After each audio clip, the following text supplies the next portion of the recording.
I am a wealthy master in India. This video is purely for entertainment and does not infringe on copyrights or laws. The rights to the novel and image belong to the original author. We do not claim ownership. Don't like waiting and want to listen to this fanfic in full now?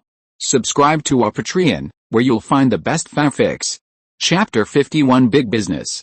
Mr. Smith, Ron, it's great to hear your voice again. What a surprise. Are you back in England now? Yes, I called you before, but something seemed to go wrong.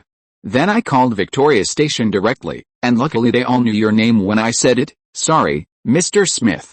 I moved, and I should have told you earlier. It's okay, Ron. I just wanted to ask if you still provide guide services now. Of course, I set up my own company. A travel information company, and it's my career now. That's great. I have a group of students who are going to study and investigate in India, and Mumbai is the first stop. This is unofficial, you know. I'm a little worried without the unified arrangement of the school. Leave it to me. Mr. Smith, I will give them the best and safest trip to Mumbai. This is really great news. Ron is planning to expand the company's business scope, such as receiving foreign tour groups. This kind of business is much more profitable than the individual tourists at the train station, and he has the final say in the activities of the tour group. Unlike individual tourists, they often ask Ron to take them to buy hemp or find women. The advantages of tour groups can be summed up in one sentence: more people, less work, and big profits. By the way, Mr. Smith. By the way, how many students do you have? More than 20 people, maybe more. I will recommend you to them. How is the current situation in Mumbai? Excellent. The rainy season has just passed, and the temperature is just right. The next few months are the golden period for visiting Mumbai. Very good. Give me your company's contact information, and a fax will be sent to you later. No problem, I'm always here. After hanging up the phone, Ron snapped his fingers excitedly. More than 20 students, this is a big order. No, he has to book the price with the hotel and restaurant in advance. Since he plans to do the tour group business, all the fees can be paid directly to him. The fee is charged according to the number of people, and after the unified collection, the Mumbai Tourism Information Company will come forward to book the hotel and make an appointment with the restaurant. Tourists no longer participate in the whole process, all follow the group, and Ron provides all the itinerary arrangements. It sounds similar to the previous process, but there is a fundamental difference. The biggest difference is that Ron has bargaining power. He no longer takes a commission from the hotel, but earns the difference. The commission comes from the transaction between tourists and hotels, and the difference is the profit generated between the money tourists give him and the money he pays to the hotel. Undoubtedly, the latter has much more room for operation. After all, the dominant power is in Ron's hands. Well, let's do it this way in the future. Individual tourists still take commissions, and tour groups earn the difference. Naya, I will be back later today. There's a big business. Okay, Baba, be safe.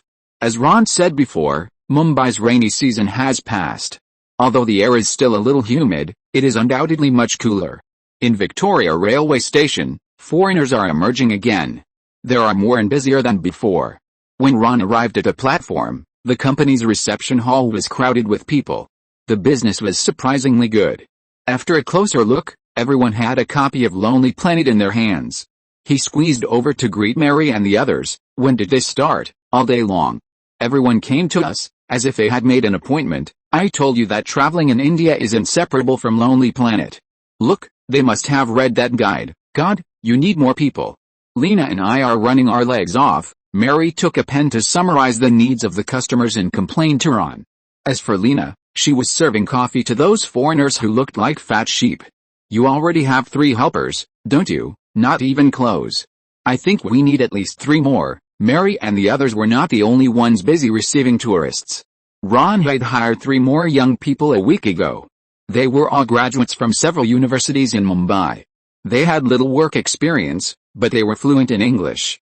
Although Ron's company was not big and its reputation was negligible, it was still very easy to recruit a few college students from fake schools. India has too many people, especially Mumbai. With more than 13 million people, the employment pressure can be imagined. Unfortunately, due to economic policies, there were almost no foreign-funded enterprises in India. College students can either take the civil service exam or go to a small number of private companies to find employment. The manufacturing industry can absorb a lot of labor, but India's manufacturing industry is not worth mentioning. Most private companies in Mumbai are service companies, and the demand for labor is not strong. In a situation where there are more wolves than meat, Ron easily recruited serious college graduates with just a few formal contracts. Those young people didn't have any expectations for Ron's company. This was purely a helpless choice under employment pressure. But on the first day of work, they were amazed by the office environment at the reception desk of Victoria Railway Station. It was so clean and high-end here, and the office they imagined was just like this. The most important thing is that they all work with foreigners, which is really face-saving. The contempt chain exists everywhere, especially in India, where the caste system is added. Most of those who can graduate from college are above the Vaishya caste. They look down on their own people, but flock to foreigners. Speaking English with foreigners is much more successful than speaking Hindi with local natives. They were very satisfied with the job. The boss was a high caste, the person they talked to was a foreigner, the office environment was great, and even the receptionist was not bad. Seeing Ron patrolling here, several young people worked harder, fearing that their boss would not see their performance. I promise you, Mary, I will continue to recruit people, you'd better hurry up. Lena and I will stay for at most 1 week, so urgent, you are too greedy. We have never done this kind of work. This time is an exception, well, you will miss a high-paying job opportunity of 10,000 rupees, don't come on. Mary rolled her eyes at him. Where are you going? Ron simply leaned against the front desk and chatted with her. Bollywood. At some point, Lena put a cup of coffee in his hand. I thought you were joking before, Ron shrugged. I heard that it's very interesting there, especially for foreigners. There are many opportunities, just let me know if you need anything. There really are. Lena came over with a smile. What, are you free tonight? Let's talk about big business. Oh, I think I'm free all day tomorrow. Great, this is part of our salary. Ron was stunned. This is a paid project? Ron received the fax sent by Smith. This study tour is organized by a students group. They plan to come to India to collect folk songs, focusing on those temples, caves and other attractions. There will be a teacher leading the team. He has been to India once and has some experience. Of course, because it is an unofficial activity, the students group will pay this teacher a certain amount of remuneration.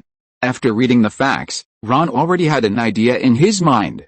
Most of these students should have good families, otherwise this kind of self-funded study tour is not affordable for ordinary people.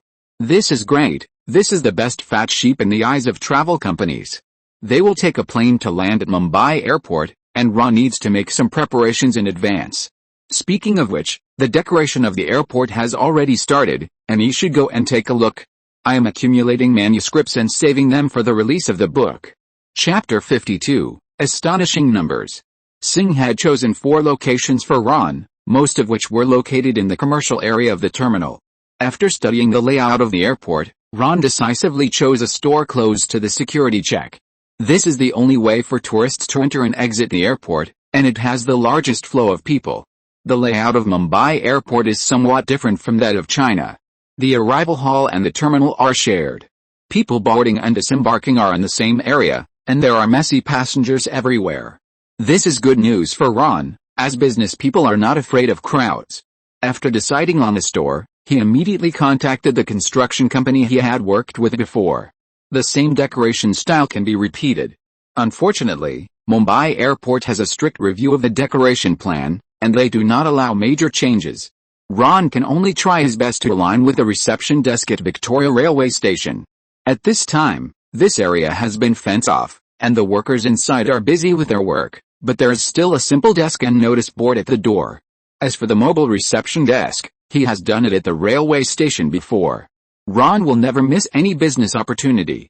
Tourists flying to Mumbai will also read Lonely Planet. Look, there are already 4 or 5 people gathered in front of the simple desk, which is the best proof. Anand, how is it here? Very good. Ron, this is my first time to Mumbai airport. Turning around and seeing it was him, Anand smiled happily. The train station has been on the right track, and Ron specially transferred him here. Anand is experienced and has no problem communicating in English, so Ron trusts him. When you were a tour guide, didn't you do business at the airport? No, they won't let us in. There are too many people outside, and the business at the train station is better, just like some luxury hotels. The airport does not allow ordinary people to enter. Unless you have a plane ticket or look very rich. Delights like Anand are absolutely not allowed to come here, but with the work card of Ron's company, he changed his identity in an instant.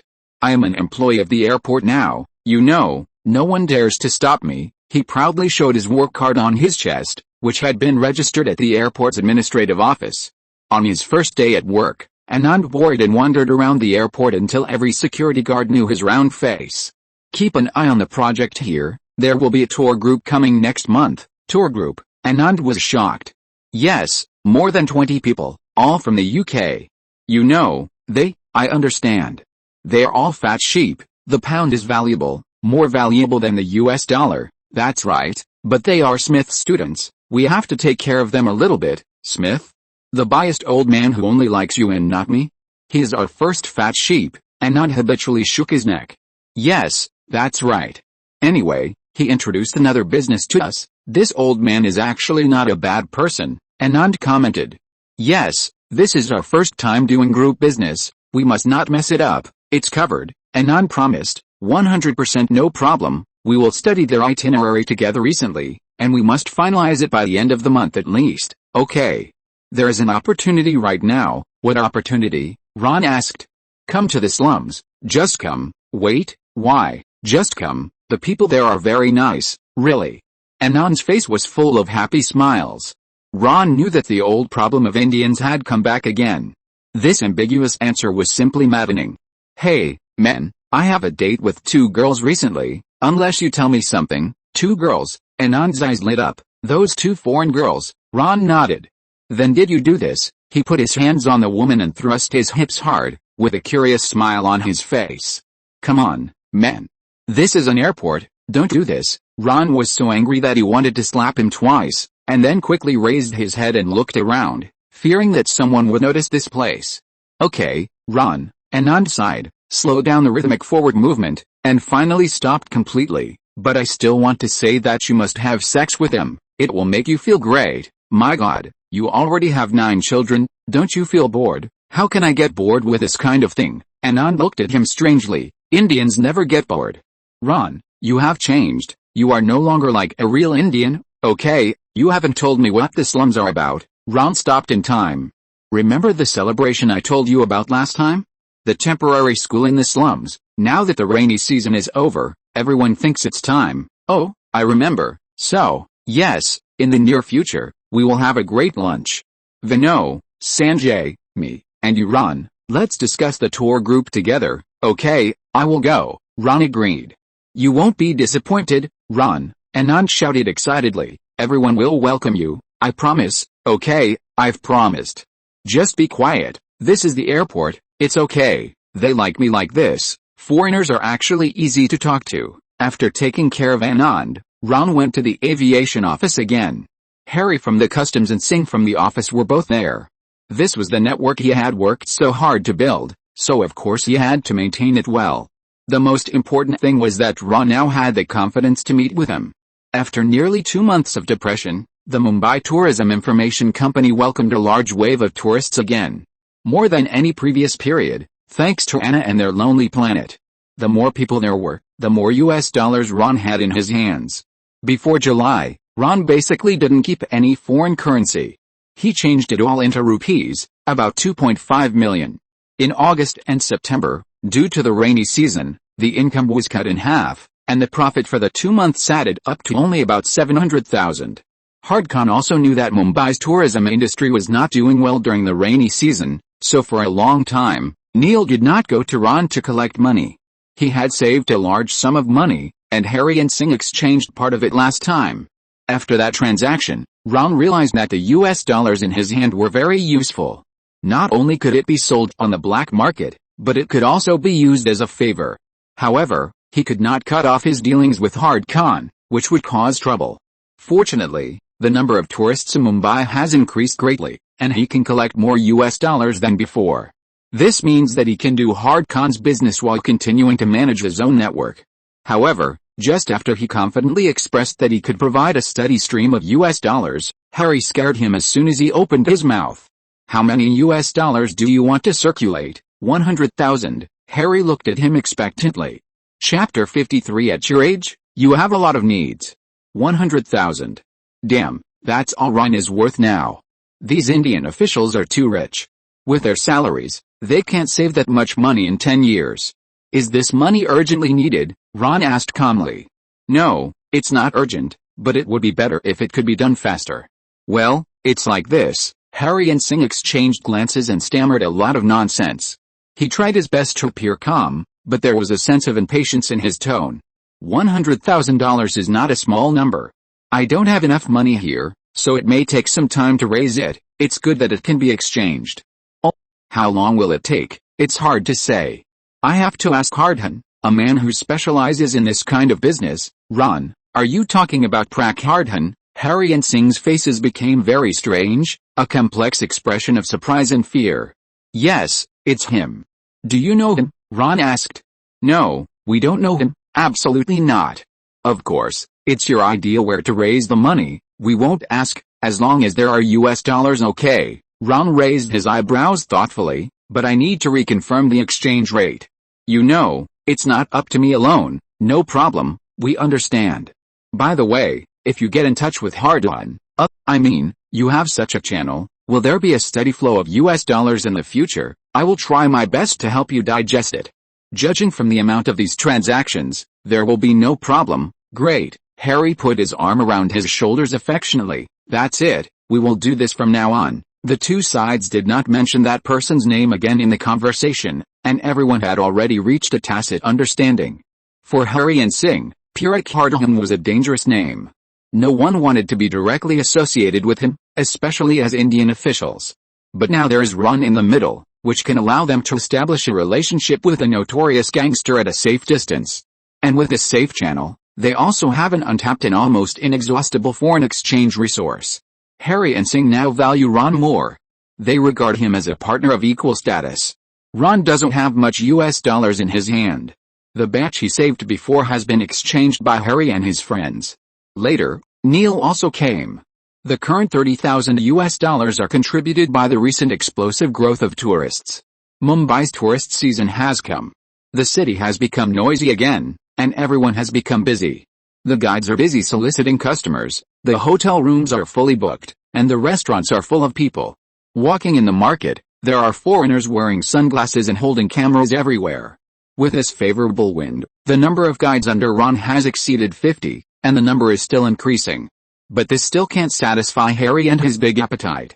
100,000 US dollars is definitely a huge fortune in India. Luo didn't know whether this was Harry and his friends' own money or whether there were other friends behind them. He didn't care. The whole of India was a mess, and no one would worry about whether this was reasonable. He only knew that if he wanted to become rich, and a rich man with power and no need to worry about being slaughtered as a fat sheep, then he had to get involved. No one can be an exception in this chaotic country where black and white are hard to distinguish. So Ron now needs to find Qadir Khan. He needs his dollars to exchange for a wider network of contacts.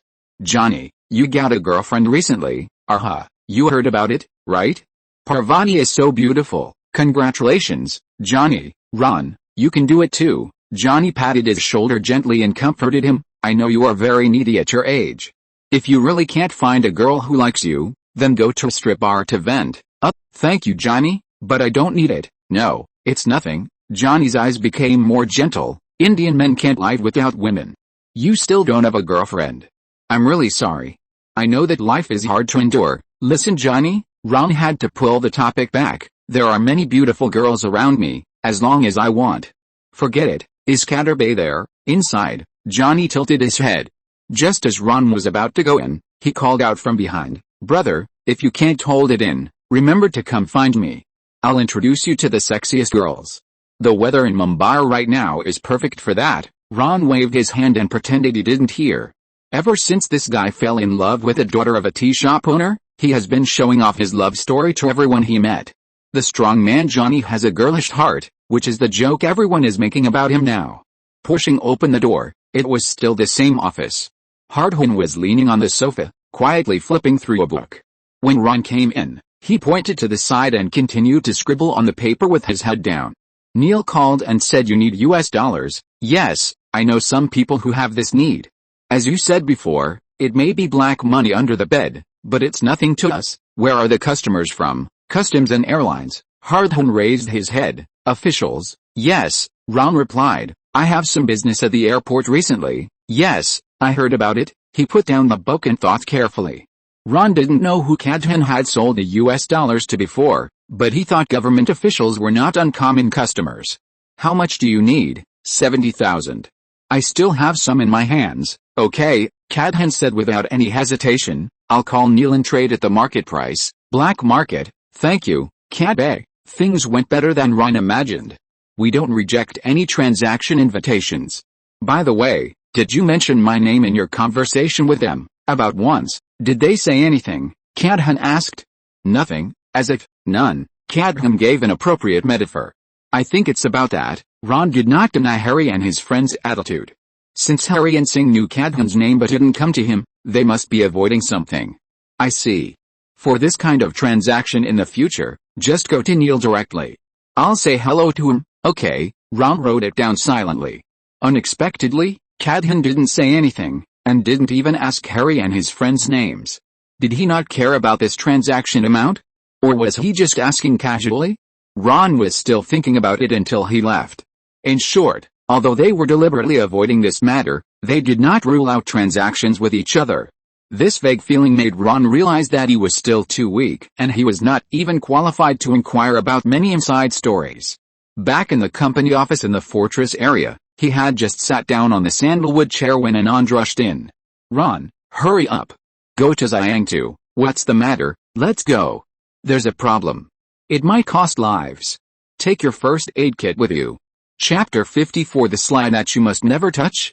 Xiangtu's Indian hostel was in the Kalaba area. When Ron arrived, he was leaning against a lobby and looking around. Wow, Ron. So nice to see you. He gritted his teeth, his eyes showing nervousness, and his thin face was serious and sad. What's going on? Ron walked over quickly. There's a problem right now. Come with me. He took Ron and Anand upstairs, and there was a waiter guarding the door of a room facing the main corridor. Xiangtu didn't say anything. He just waved his hand, and walked over and knocked on the door after the waiter left. There was a girl's vague answer in the room, which sounded like German. After waiting for a few seconds, the girl came to open the door. She looked upset, and her clothes were slung over her shoulders, revealing a large area of skin. Ron took a look and saw that her hair was disheveled, and it was stained with cotton wool and food-like paste. Judging from the ribs exposed under the thin pajamas, the girl's health was worrying, and the trance-like expression on her face that was almost asleep also proved this. But even though she was very impatient, she still begged Ron and the others to go inside the room with a pleading and numb look in her eyes. There was a young man lying on the bed with his limbs spread out, one leg hanging over the edge of the bed.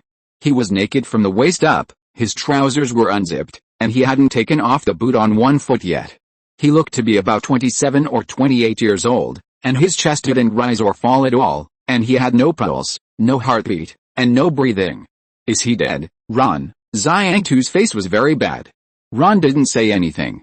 He walked over and opened the man's eyelids to see that his pupils had shrunk to the size of a needle tip. People who usually overdose on cannabis will have this symptom.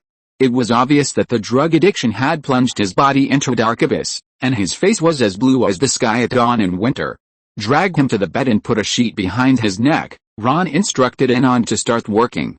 It's a losing business, Ron, Xiangtu said briefly, standing behind the door with his back against the door to prevent anyone else from coming in.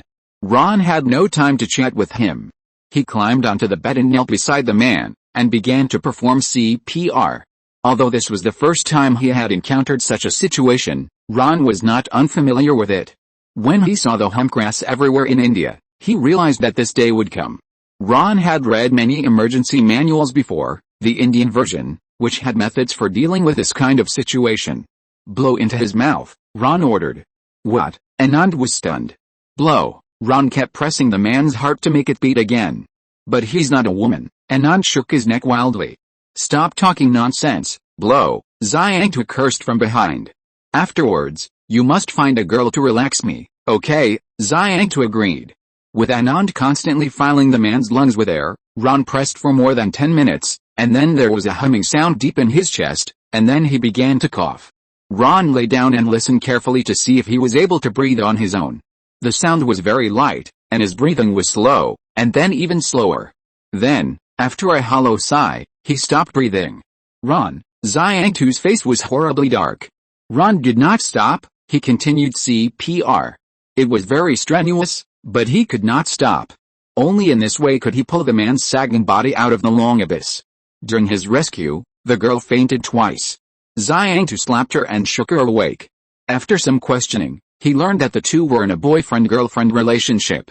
Half an hour later, the coughing sound appeared again. After listening, Ron got out of bed tiredly. Give him some water, preferably hot water, saints, Xiangtu prayed with his hands folded. Mother FCK, who woke me up. After a series of coughs, the man on the bed slowly opened his eyes. He was very unhappy and thought that Ron and the others had ruined his dream in paradise. Anand grabbed his collar and slapped him twice. He completely ignored this weak man who had just stepped back from the gates of hell. Ron didn't want to stay in this room. He and Anand were sweating profusely, and their shirts were soaked as if they had been caught in a heavy rain on the streets during the rainy season. Xiangtu warned the German couple a few words and followed Ron out the door. Tell me, what's going on? Ron took a bottle of Indian Coke from the waiter. As you can see, they are looking for fun too much. Xiangtu looked gloomy. That doesn't look like hemp grass, Ron deduced. Hemp grass doesn't have this kind of medicinal effect. Anand and Xiangtu looked at each other and didn't say anything. Wait, they are our guests, Ron suddenly reacted. A long time ago, Anand explained, they came to Mumbai 2 weeks ago, but our contracts only lasted for a week. You know, some people will kick us out after getting familiar with us, but they haven't moved away because they can't find a cheaper hotel, Xiangtu added. What about the fun? Was it also introduced by our people? Ron continued to ask. Well, Ron, you know, this kind of business is everywhere in Mumbai. Every time we make a deal, the customers and street vendors will give us some commissions, which are very generous. Listen, Anand. I don't care if you find other fun for the customers, but we can't do it with hemp, especially white hemp. Absolutely not. It will kill people. Okay. Okay, Anand shook his head repeatedly. We didn't get involved, we just leaked some information to them and collected the intelligence fee. I emphasize again to the people below, whoever does this kind of business will be kicked out of our territory. Although Ron often walks in the gray area, there is one thing he will never touch, that thing will cause endless harm. Xiangtu, the German couple just now, I know, I will drive them away in the afternoon. Xiangtu and Ron's views on this point are surprisingly consistent. They both know that sooner or later, this couple will disappear in a corner of this city. Every time they fall into the abyss, it is deeper than the last time. Therefore, it is more difficult to pull them out. Ron, no matter what, I owe you a favor. Xiangtu shook his neck with a lingering fear. It is troublesome to have someone die in a hotel, especially if the person who died is a foreigner. He would have to spend a lot of money to bribe the police to suppress this matter. That's why Xiangtu just said that this is a losing business, and he doesn't like it very much. Save the words of thanks for later. Find me a clean room first. I want to take a shower. The sweat evaporated slowly, and Ron couldn't stand the sticky feeling. The weather in Mumbai was suitable for lying under a tree. When he came out of the Indian hotel again, he was refreshed, including the clothes on his body. This was just bought by Xiangtu, and Ron accepted his little gift without hesitation. Ron, remember to go to the slums the day after tomorrow. We talked about it, and Anand followed him happily. I know, do I need to bring anything? No, you can come. Ron rolled his eyes, and said this again. If you're listening to this novel on a channel other than Fanfic World, it means they downloaded and uploaded it without effort. We cordially invite you to visit our channel, Mundo Fanfic Novelis. There you'll find the original version of this story and you can explore many other novels of various genres. We're waiting for you to immerse yourself in a world of incredible novels. Chapter 55, The Boiling Indian Man. Hey, Ron, come here. Let me introduce our friends, Dijan, Kavya, and Viraj. Hello, this drink is mine today, yo. At Leopold's bar, Ron was cheered as soon as he sat down. Mary and Lena were about to go to Bollywood to try their skills, and their work with Ron was over. In order to celebrate their freedom, of course, this was what they said. Anyway, the two invited a group of friends to drink. Dijan was probably in his early 30s and came from France. His dark thick curly hair and sad face made him look very artistic. Dude, we were talking about you, He took the initiative to clink glasses with Ron. What about me? Lena said you don't like to drink, like an ascetic. Come on, buddy, we will cure you immediately, he shouted in Lena's tone. Number 4. Give me a bottle of beer. What do you want to drink, buddy? Milk tea? Oh. Number 4. A glass of whiskey? Hey, this is a foul, Kavya laughed. She is from Tamil. She is in her 20s and has just graduated from the University of Los Angeles. She is beautiful, with honey-colored eyes, plump and well-proportioned lips, and long, talking fingers. She is smart, confident, and courageous. Dijan, you don't understand. Milk tea is the soul of Indians. Yar, I have the most say, Viraj chimed in. He's of mixed Indian descent, with an average figure and height. But his face is pretty good, and his bright hazel eyes exude confidence. Especially the mustache on his lips, which bends down along the edge of his mouth, with clear lines and is trimmed very neatly. Come on, he is so popular? It's not surprising that Kavya is fascinated by his handsome face. Viraj, don't you have the same idea? Dijan protested loudly. This naturally ushered in the unanimous condemnation of the two people, and everyone was noisy and laughing. In fact, it's not that I don't like drinking, but I can't drink much, so I tend to do stupid things, Ron explained with a smile. Yes, I can prove this, Lena giggled. Damn it. I smell the sour smell of love again, Dhiren cried exaggeratedly. Let's talk about you, man. Viraj looked at Ron. Mary said you started a company? That's fucking amazing, I heard about it too, Dhiren interrupted. There's a rumor circulating on the street that a guy has recruited a large group of local tour guides to do business with foreigners. Is it you, man? They also said that you have connections with people in the underworld. I just make a little commission, just like most people.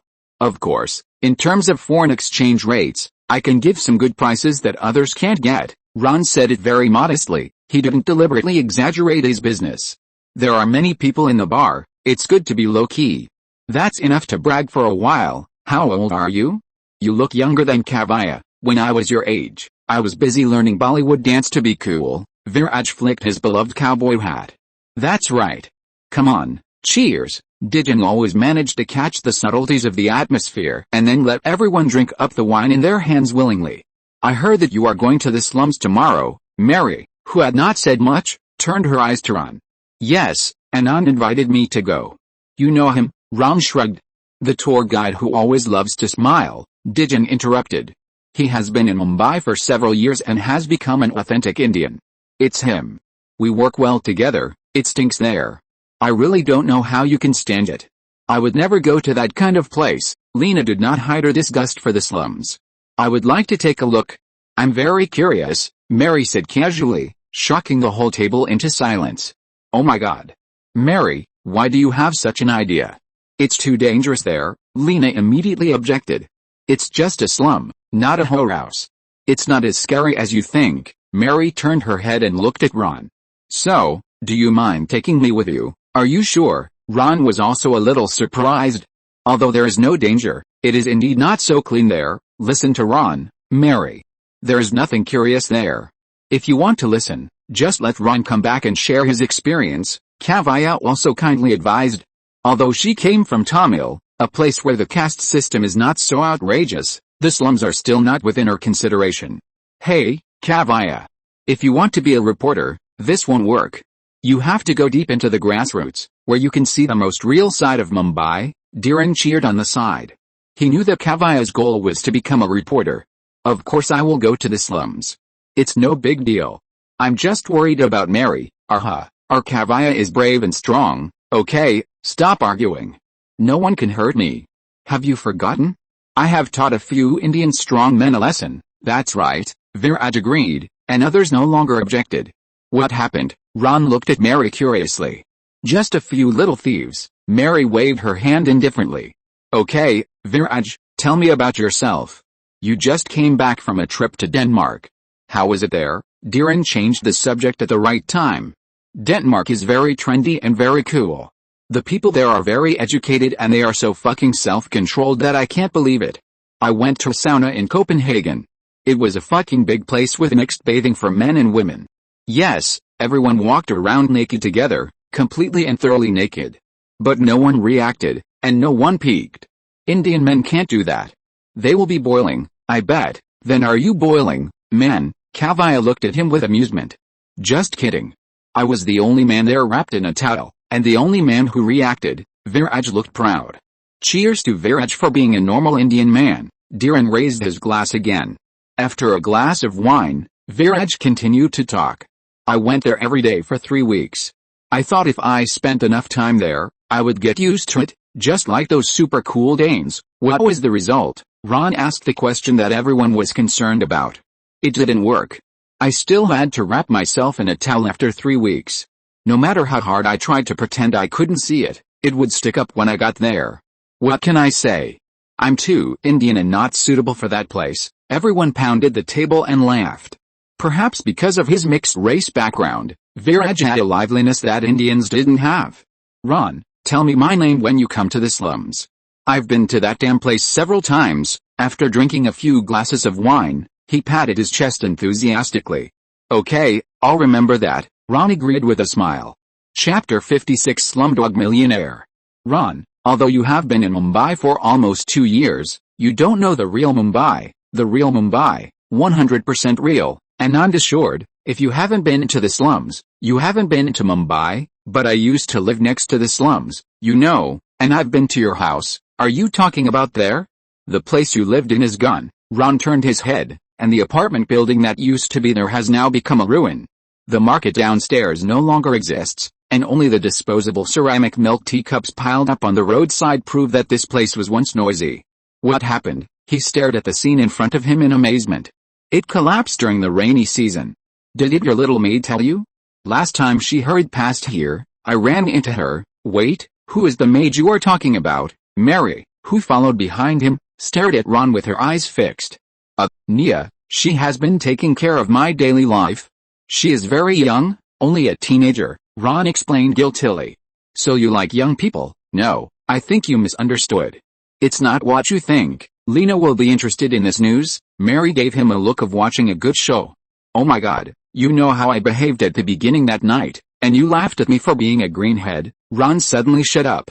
He glanced to the side, and Anand was listening with great joy.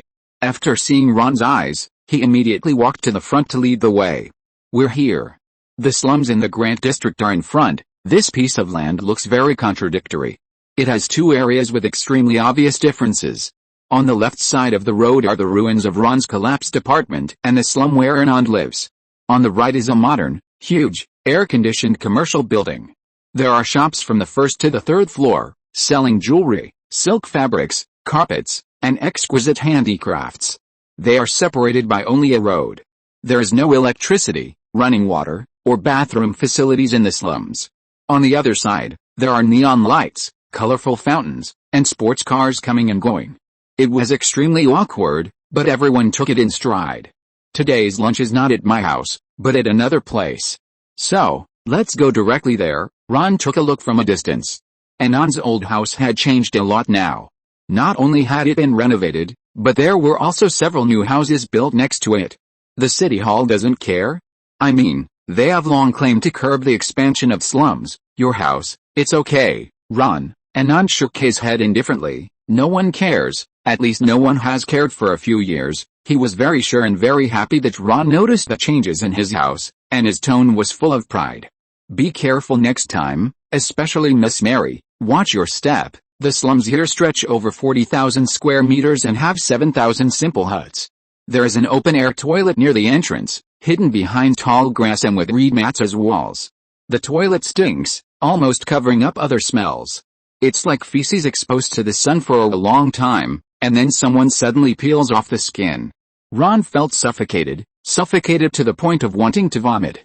He suppressed the urge to vomit and glanced at Mary, who looked pale. You'll get used to it, Anand's smile dimmed.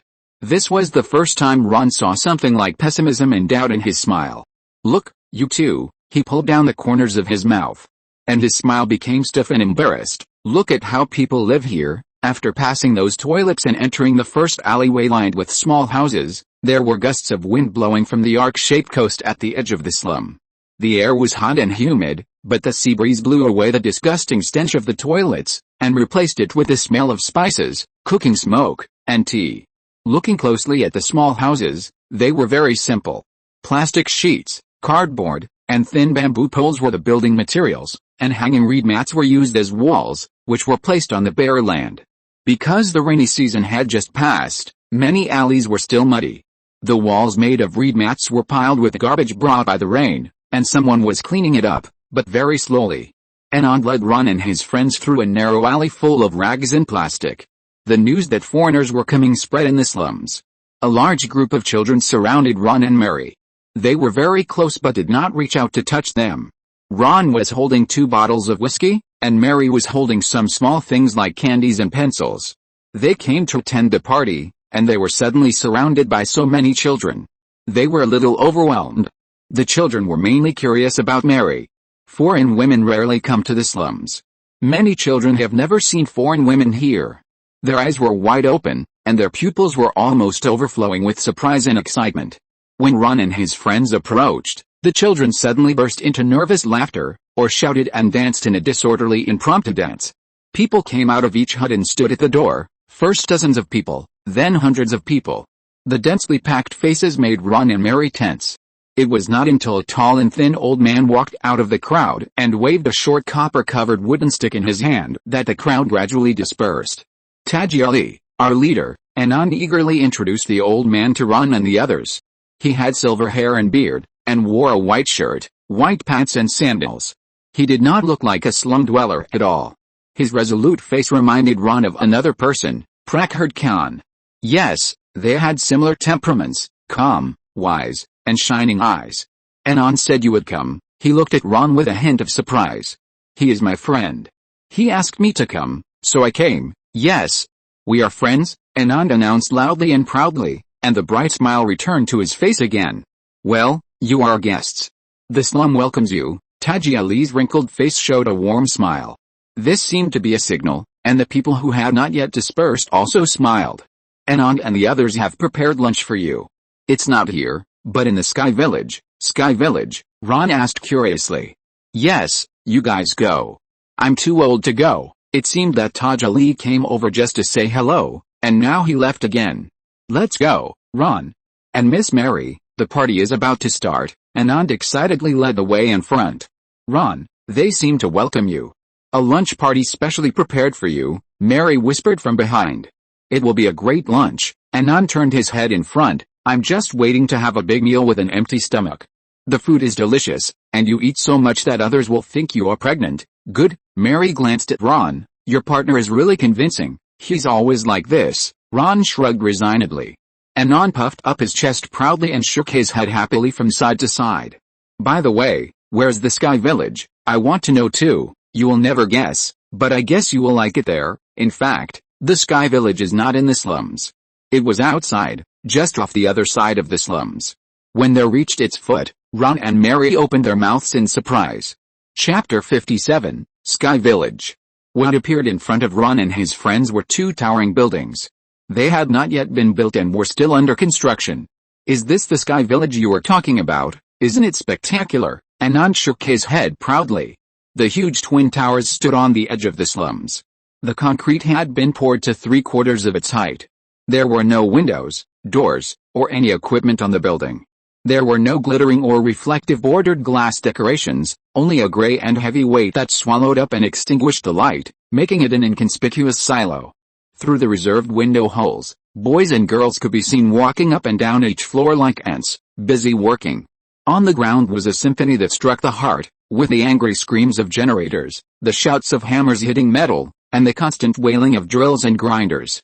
Indian women in saris, with plates of gravel on their heads, formed a winding line of people across the construction site and headed straight for the gaping cement mixer. Women were also working, their soft bodies wrapped in colorful silk clothes, but they were in the noisy construction site, which was a bit out of place. But this was a slum, and everyone had to work hard to survive, including the children who were busy up and down the building. Behind Ron and the others, there was a group of children wearing freshly washed t-shirts and dresses walking in a group. They were also here to attend the lunch banquet. The Sky Village is up there, Anand pointed to the building. It's up there. We're having dinner on the 23rd floor, up there. Mary looked a little scared. No problem, Miss Mary. We're not walking up, we're taking first class. Following the direction Anand pointed, Ron saw the freight elevator in the yellow steel frame outside the building. The metal cage carried people and equipment, pulled by thick cables. With a sudden shake, the elevator began to clang up. "Oh, this looks more reliable than walking up there." Mary took a breath. "I think I can give it a try. Don't worry, it's stronger than anything." "We have to hurry and take the next bus up," Anand led the way. "When will these two buildings be built?" Ron asked. "I don't know," Anand answered cheerfully. "They expected 3 years, and now it's been 5 years. There are probably 3 more years of construction, or maybe longer. But after the buildings are built, no one is sure what will happen. At least in theory, this slum will be demolished." "Tear down the slum?" Ron and Mary asked in surprise. "Yes, it will disappear." Anand turned his head and looked at the large area of huts behind him, sighing. "So the people in the slums are all workers here?" Ron guessed. "That was the case at the beginning, but as long as the barbed wire is put up, it will attract more and more people." With Anand's explanation, Ron and Mary first learned how slums were formed. Many slums in Mumbai were born to meet the needs of construction sites. For example, the area around them is for the 2 twin buildings in front of them. Building such buildings requires a large number of technicians, craftsmen and workers who do rough work. These people need a place to settle. Most of them are migrant workers who go wherever there is work. Their hometowns may be hundreds of kilometers away. Most of the local workers in Mumbai have no homes except for the residences provided by their employers. It just so happens that Indian law stipulates that construction companies must provide land and huts to accommodate workers. Construction companies are not opposed to this decree, and even welcome it, because it is also very beneficial to the company. Workers gather together to cultivate a family-like relationship, which will make workers more united and loyal to the company. In addition, placing workers next to the construction site means that they don't have to waste time on transportation when going to and from get off work, which is greatly beneficial to employers. At the same time, the relatives and friends of the workers are also labor. They are a ready-made manpower pool, on call every day, and can go to work as soon as they receive a notice. The most important thing is that workers in family units are very stable, most of them are very obedient, and it is easier to manage and control. When the 2 buildings in front of them were first planned, a large piece of land was vacated and divided into more than 500 hut-sized pieces of land. Once hired, the workers were given a piece of land and money to buy bamboo poles, reed mats, hemp ropes, and scrap wood. Each worker then built his own shelter with the help of his relatives and friends. These huts expanded outward without restraint, just like the roots of a tree weaving a dense network. The workers dug large wells to supply water to the entire settlement, used bulldozers to level the land, and open up simple alleys and walkways. Finally, tall barbed wire fences were erected around the entire settlement to prevent outsiders from entering without permission. An illegal slum was born. But these workers who received regular wages had to make daily expenses and needed more fresh water. Soon, hawkers followed and settled outside the barbed wire. These were the first residents of the outer slums, and in a sense, they were entrepreneurs. These people opened small shops next to the fence, selling tea and daily groceries. The legal workers inside were convenient to bend down and squeeze through the gaps in the barbed wire to consume. Soon, vegetable shops, tailor shops, and small restaurants appeared one after another, and soon various gray places followed suit. Slowly, the barbed wire was completely occupied, and the illegal slums began to expand outward, spreading toward the open space around the sea. A few years later, it took on the appearance it has today, but due to lack of planning, the periphery is much more messy than the workers' slums. Now there are 25,000 people living in this area, which is dozens of times more than the number of workers planned at the beginning. Anand took the 2 people into the elevator, and the worker operating the freight elevator loudly explained the safety instructions to them. Ron took a last look behind him. The boundary between legal and illegal slums was blurred, and it was submerged in the vast sea of people. "Will the city hall and the construction company not object?" Mary asked curiously in the elevator. "Of course they object, and they don't allow workers to interact with us. But this is not possible. Workers need to live and enjoy, and only we can provide them with these. So you want to build your own temporary school?" Ron has not forgotten the reason why Anand invited him in the first place. "That's right," Anand said happily. "The city hall compromised. They were afraid that if there was a school, we would be even more reluctant to leave. But there were too many people, and other associations helped, so this matter had a good result, although it was temporary." I hate politicians, Mary commented. I hate them too, Anand agreed. They are the kind of people who promise you that they will build a bridge even if there is no river. Ron laughed, and Mary's eyes were also full of smiles. We're here. The three of them staggered out of the elevator, and the cold wind from the high altitude made people shiver. It's so scary. Mary grabbed Ron's arm tightly, her black eyes shining. It's so exciting. Are you afraid of heights? Ron put his arm around her waist. I don't know, but I will definitely not come alone. Come on, Ron, it's about to start. Anand greeted them in front. Stepping onto the concrete floor, the two finally felt more at ease. This place looks empty, but it is actually full of things. In addition to various daily necessities, there are even poultry raised in captivity. It was obvious that many workers lived upstairs. After all, Anand said that people were not allowed to sit in the freight elevator normally, but today was an exception. Many people gathered together in a large open space, with a few reed mats spread in the middle as tablecloths. There were sumptuous dishes on the table, and large banana leaves were used as plates.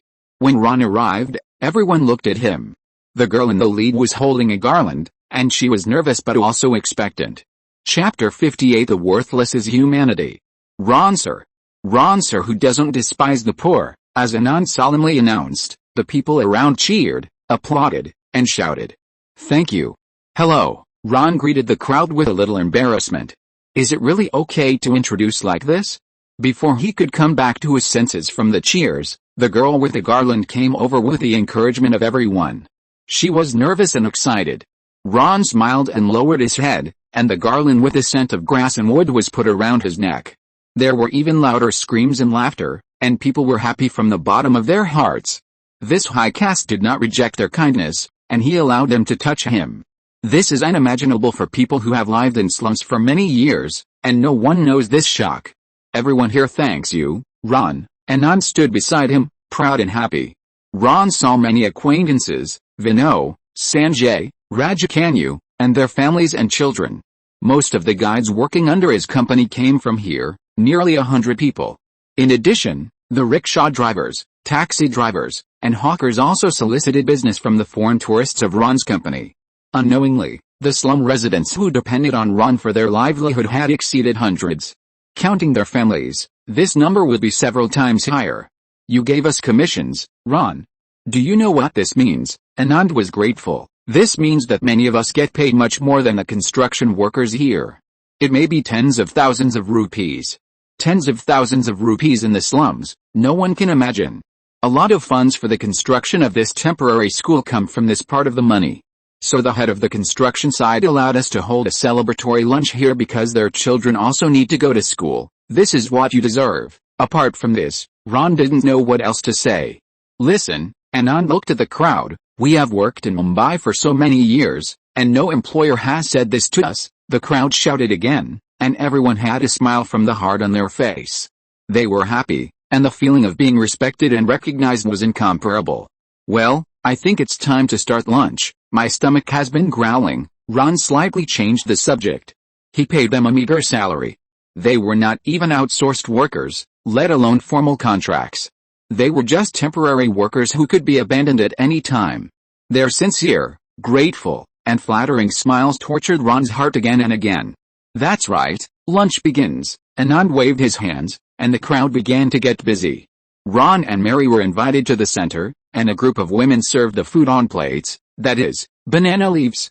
There was saffron rice, potato fried pineapple, curry minced lamb with peas, vegetable stuffed fried cakes, and many other strange foods. A row of kerosene stoves were placed nearby, and other dishes were still being fried in the stoves. Everyone washed their hands in buckets and started to feast. How do you feel? Ron asked Mary. It's great. The curry and chili seasoning are more delicious than the restaurants in the city. She was the only woman at Ron's table. According to custom, other Indian women set up their own tables 5 meters away from them. During the meal, several young women came to clear the used banana leaves and then placed a few small plates of fresh milk jelly desserts. They kept staring at Mary, fascinated. Her legs are too thin, one of them said in Hindi. You can see through her pants, and her feet are too big, another said. But her hair is soft and a beautiful red, a third person commented. Ladies, be careful, Ron laughed. Although my friend is a foreigner, she can understand Hindi and even speak a few words. The women were shocked and suspicious, and they kept chatting with each other. One of them bent down and stared at Mary, asking loudly if she could speak Hindi. "My legs may be too thin and my feet may be too big," Mary replied in fluent Hindi, "but my hearing is fine." The women screamed with joy and laughed happily around her. A foreigner who could speak Hindi would make her very popular with the locals. They begged her to come to the women's table, and then they all hugged her and asked her questions. Everyone, women and young girls, liked her very much. Here Ryan and Anand began to discuss the reception of the British student tour group. "We need a bus," Anand suggested. "I know a car dealer who has one. I can rent it at the cheapest price." Adi, who was driving a taxi, immediately raised his hand. "Great, there are also attractions. They are students from the Academy of Fine Arts. You know, those temples and cave statues will interest them," Ram reminded. "No problem," Anand took the responsibility. "I am familiar with all the attractions around Mumbai. Maybe we can make more money on the tickets. I'll find a way to do this. I know a few officials from the Tourism Bureau." Ron took care of this matter. India has a dual-track system for tickets to tourist attractions. Take the Elephanta Caves as an example. Locals only need 20 rupees to visit, but foreigners pay 750 rupees for tickets. The difference is dozens of times. The Indian government is short of money, and this is a blatant extortion of foreigners' wallets. However, Ron used some connections to get these tickets at the local price. In this way, he can make nearly 20,000 rupees more for each attraction. With so many people sitting together, the food, clothing, housing and transportation of the tour group were quickly settled. After lunch, Ron and Mary did not go downstairs immediately. It was rare to observe Mumbai from this angle, so they all lay on the windowsill and stared into the distance in a daze. In the distance below, there was a large, dilapidated slum, extending from the construction site to the seaside. The narrow alleys were blocked by the uneven eaves of the small houses, and only part of them were visible, looking like tunnels. Curls of smoke rose up, drifting intermittently in the gentle sea breeze, and finally dissipated over the sparse fishing boats on the muddy beach. On the other side, the high-rise buildings were bright and beautiful, and Ron could even see the sky garden. Some of the top floors of the buildings were planted with palm trees and climbing plants, and the servants of the rich were taking care of the flowers and plants. "The view here is great," Mary murmured as she looked into the distance. "Does it remind you of something? Home or hometown?" Ron also looked into the distance. "Home," Mary's eyes were dim. "I don't know. I can't remember clearly. I don't mean to ask, but can we chat?" Her chest rose and fell a few times. She wanted to speak, but Anand's shout interrupted them. "Ron, Miss Mary. The first-class cabin is here. We should go down." Few outsiders came to the Sky Village, and Ron and his friends couldn't stay for long. After they got off, Ron was going to take Mary and leave, but Anand gave him a package. "This is from Teja. He is very grateful for your care for the people in the slums." Ron opened the package, which contained a lot of medicine, the kind of medicine that is not cheap on the market, as well as bandages and a set of surgical tools. "Teji prepared this for you after hearing that you're a doctor. Don't worry, these things are free." Anand winked at him. "Free? Yes, you will know later. Okay, remember to recruit some people in the next 2 days. The tour group will be here soon." "No problem, Ron, we have plenty of people." Anand has a whole slum manpower pool behind him. "P.S. Brothers, there will be 4 updates tomorrow. Go." Chapter 59. The Fat Sheep Arrives. October in Mumbai is already very cool for people who are used to living in the city. At least it is not as hot and unbearable as it was 2 months ago. More and more foreigners are coming here. Since mid-September, Ron's company has been busy. He spends most of his time patrolling the fort office, the train station, and the airport, and he goes to Leopold's bar less and less. Dijan and Viraj teased him that he ignored the pretty girls in the bar for the evil rupee. Ron is really busy, especially today, when almost all the backbones of the entire company are out. "Anand, have you arranged the car? We should leave." "No problem, we can go anytime. I think a bus for 20 people is enough. This one is too big." "Hey, these British students are spoiled. You can't expect them to fit 30 people in a van like Indians." "Okay, I hope they have inherited the oily nature of Old Man Smith." Anand licked his lips. "Sanjay, put 2 bottles of purified water in the car. Buy bottled purified water from the mall. Don't carry buckets." Ron was busy early in the morning. His men work very hard, but their vision was too narrow. Many things needed Ron's personal supervision, otherwise he would surely make all kinds of weird operations with Indian characteristics. At about 9 o'clock, the bus full of 40 people set off from the fortress area and headed for the airport on the outskirts of the city. Have you ever thought about renting a house nearby, or buying one directly? I think with your income, this is not a problem. After sitting in the car, Ron asked Anand. The trip to the slums 2 days ago was lingering in his mind. It's nice there, everyone helps each other. We're like family, it's safe, but you don't live there, you built your own house outside. I mean, I understand, Anand replied with a smile. I moved out because I needed to make room for other people. There are many people waiting in line to enter the slums. Ron, the housing in the slums is very tight. You have to queue up and spend money to move in. There are still millions of people living on the sidewalks in Mumbai, like Raja Kanyu. Ron thought of the thin man who did not hesitate to jump to this place so that his wife could move into the slums before giving birth. Yes, the dream of the sidewalk residents is to move into the slums. Anand still smiled when he said this.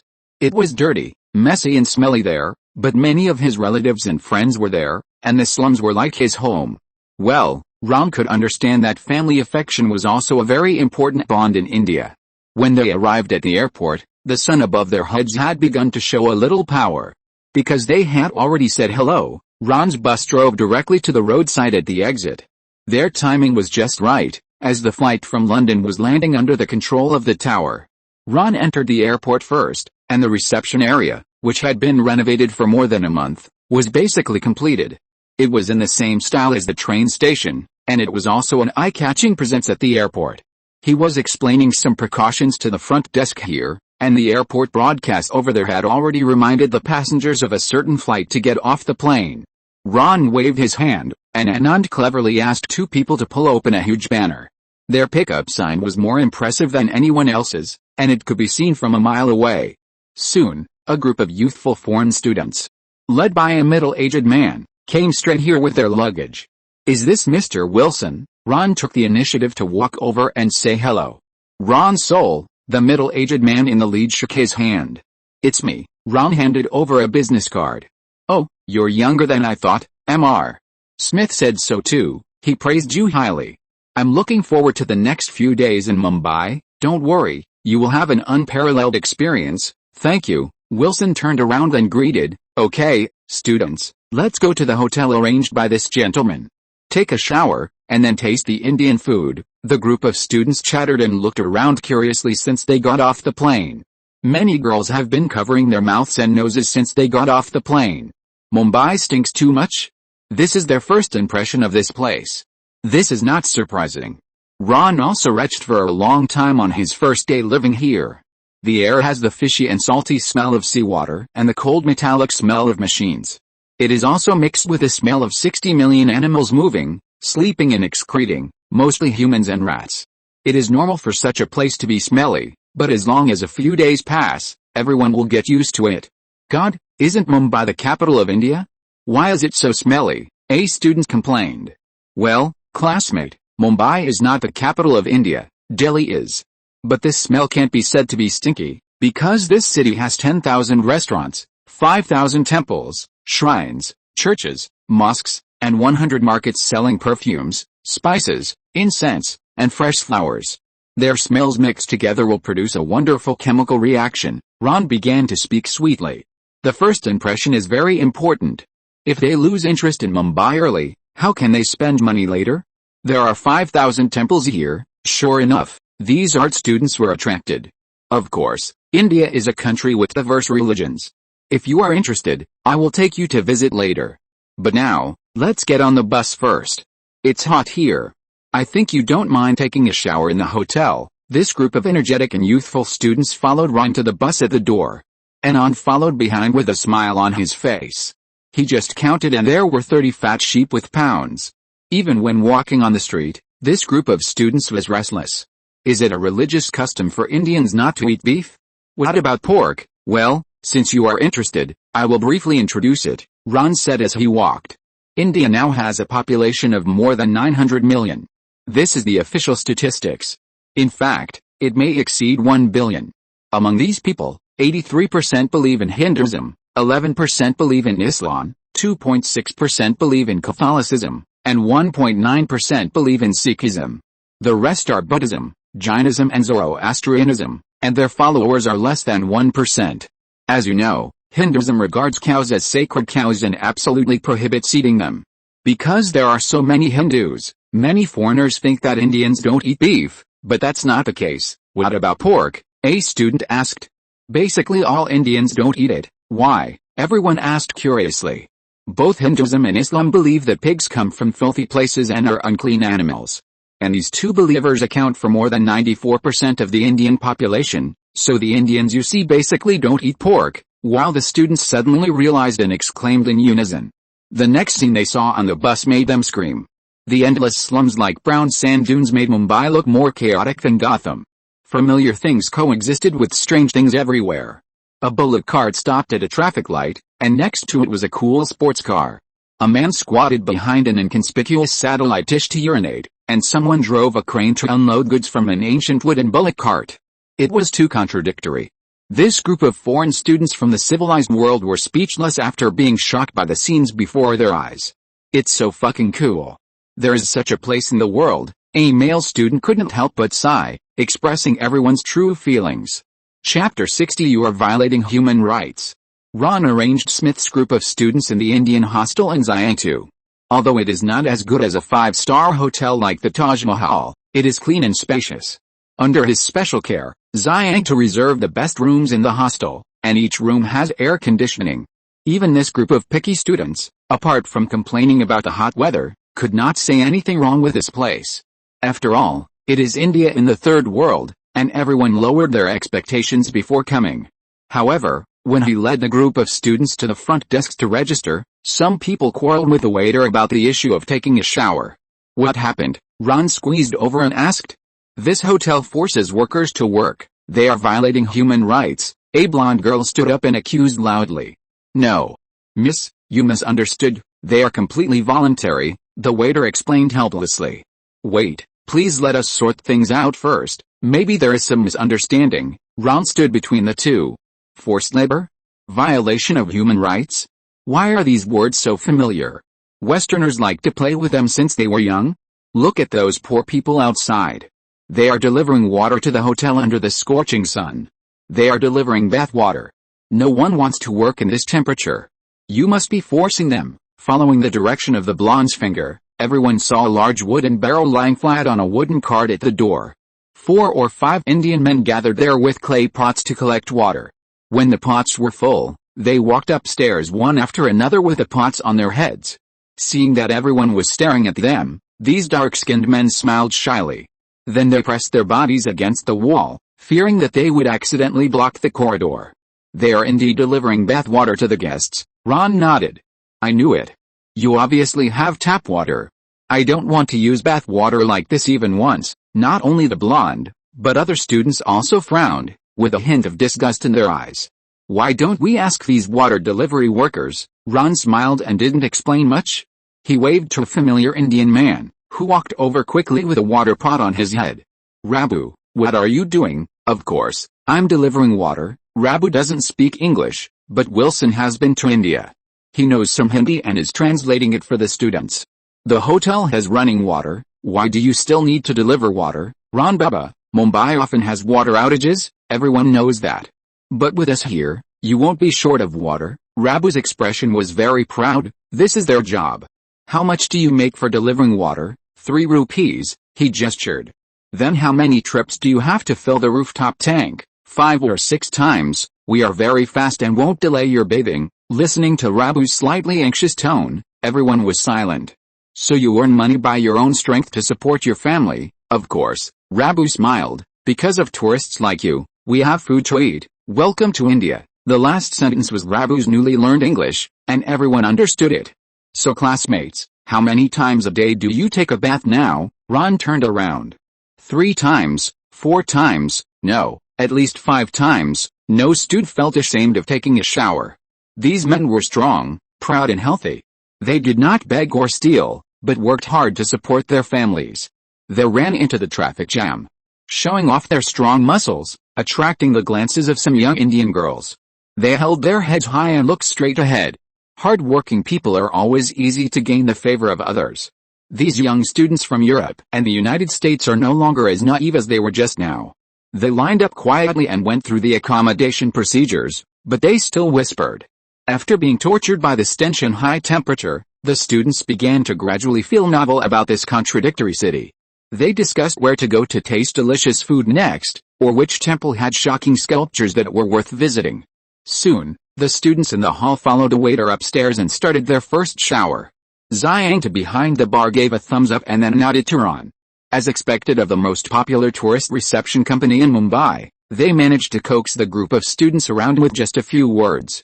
Ron received Smith's students this time in accordance with the usual practice of tourist groups, adopting a prepaid mechanism. There were a total of 30 students, £1,500 per person, and Ron was responsible for their accommodation and meals in Mumbai for the next week. Scenic spots and other entertainment activities were calculated separately, which was more flexible. Students could choose different routes arranged by Ron according to their preferences. Just like treating other tourists, Ron made packages with different prices, and everyone chose according to their needs. When Ron received their information and made hotel reservations, he had roughly read the information of these students. All of them were from middle-class families, and the accommodation fee of £1,500 was not too cheap. But this was an absolute big business for the Mumbai Tourism Information Company. The current exchange rate of the pound to the US dollar was about 1.5. 30 students would cost £45,000, which is about 68,000 US dollars. If it is converted into rupees, it would be even more amazing, 2.1 million. This is the official price. If you take it to the black market, you can get at least 2.5 million rupees in cash. Damn. Ron's total income in the first half of the year was only more than 3 million rupees, and this order directly accounted for more than 80% of his total wealth. The tour group still makes money. The most important thing is that these students will have other expenses in Mumbai. Thinking about it, Ron's heart was trembling with excitement. If everything goes well, after sending these students away, with his savings, he can consider buying land. Thinking of this, he simply picked up the phone. Hey, is this Kavya? Ron, it's me. I want to ask you for some information. What is it? Let me make it clear first, I'm just an intern reporter, and I don't have access to too much inside information. After graduating from the University of Los Angeles, Kavya came to Mumbai to seek a job in a newspaper. The last time they met at Leopold's bar, she was just a freelance writer. But Mary said that Kavya's dream came true recently, so Ron thought of her. It's not a secret. I just want to ask you if you know about the land transaction in the center of Mumbai. You mean the textile factory that just went bankrupt? Yes, I saw in the newspaper that they are planning to sell the land. Are you interested in that piece of land? Kavya's tone was a little surprised. A little interested. You know, I want to try business other than tourism. Otherwise, my company would be closed down during the rainy months. This deal is not that simple. I heard that the owner of the textile factory offered 10 million rupees. He owes a lot of money to the bank and is counting on using this piece of land to repay his debts. Please help me find out about the owner of the textile factory. Phone number, address, etc. will do. Wow. It seems you are serious, Kavya exclaimed. Let's talk about it. If the money is not enough, I can ask the bank for help. It's not a difficult thing, but there is one thing I need to remind you, Ron. What? I heard that there are gangsters interested in this land. They are putting pressure on the owner of the textile factory. With their involvement, other people don't even dare to make an offer. Ron was stunned. Okay, I'll pay attention. Damn, there are gangsters interested in that broken place? The city center he just talked about with Kavya is not the CBD area of South Mumbai. Even if Ron's wealth is multiplied several times, he can't afford the land there. The city center here refers to the geographical center of Mumbai, that is, the central area, to the north of Dharavi, the largest slum in Mumbai. The airport is also nearby, which is not so prosperous and even a bit backward. Ron didn't expect that there would be gangsters interested in the broken place further north than the Dharavi slum. Forget it. Anyway, let's test the attitude of the textile factory owner first. Chapter 61 Bollywood? The purchase of land was not a whim of Ron. After the first conversation with Cad Khan, he had thought about business other than tourism. The operation of the city of Mumbai is both black and white. Only after going deeper will you discover the intricacies inside. Ron did not think of making his money clean, that would not work. However, he has been working hard to make it visible as much as possible. The land in the city center is a rainy day. He has some ideas and wants to give it a try. But Kavaya can't give him any definite news for a while, so the first thing now is to serve the group of students well. The first 3 days are arranged uniformly. Ron mainly takes them to those famous attractions, such as the Gate of India, the Taj Mahal Hotel, Victoria Railway Station, Churchgate Station, Elephanta Caves, etc. Most of these places have a long history and the architectural style is very suitable for art students to sketch. After 3 days, they will go to the Hindu temple, the Muslim mosque, the Golden Temple of Sikhism, the Catholic Cathedral, the Zoroastrianism Tower of Silence, etc. In between, there will be various entertainment activities, such as visiting the market, riding a tuk-tuk, enjoying performances at the Royal Opera House, and enjoying a sumptuous dinner at the Taj Mahal 5-star hotel. Well, all of the above items cost money, including the 3-wheeled tuk-tuk. What? Riding a 3-wheeled tuk-tuk costs £10 per person. This is not an ordinary 3-wheeled tuk-tuk. The dozen or so tuk-tuks that Ron found are all in yellow and green. A group of people took to the streets in a mighty manner, forming an S and then a B, which is very impressive. In short, the routes in the next few days are all spent money. Since this business has been accepted, the guests must be happy no matter what. Of course, Ron is not big about collecting money, and the service he provides is also excellent. He will never come to the door to cheat, and the main point is to spend money to buy peace of mind. He personally led the unified route for the first 3 days. Although the students asked questions, it was generally smooth. On the 5th day, the separate routes led by Anand and others began to have frequent problems. Ron hadn't sat down for long when a phone call called him over again. When he hurried to the Tandy restaurant, several students were arguing with the lobby manager.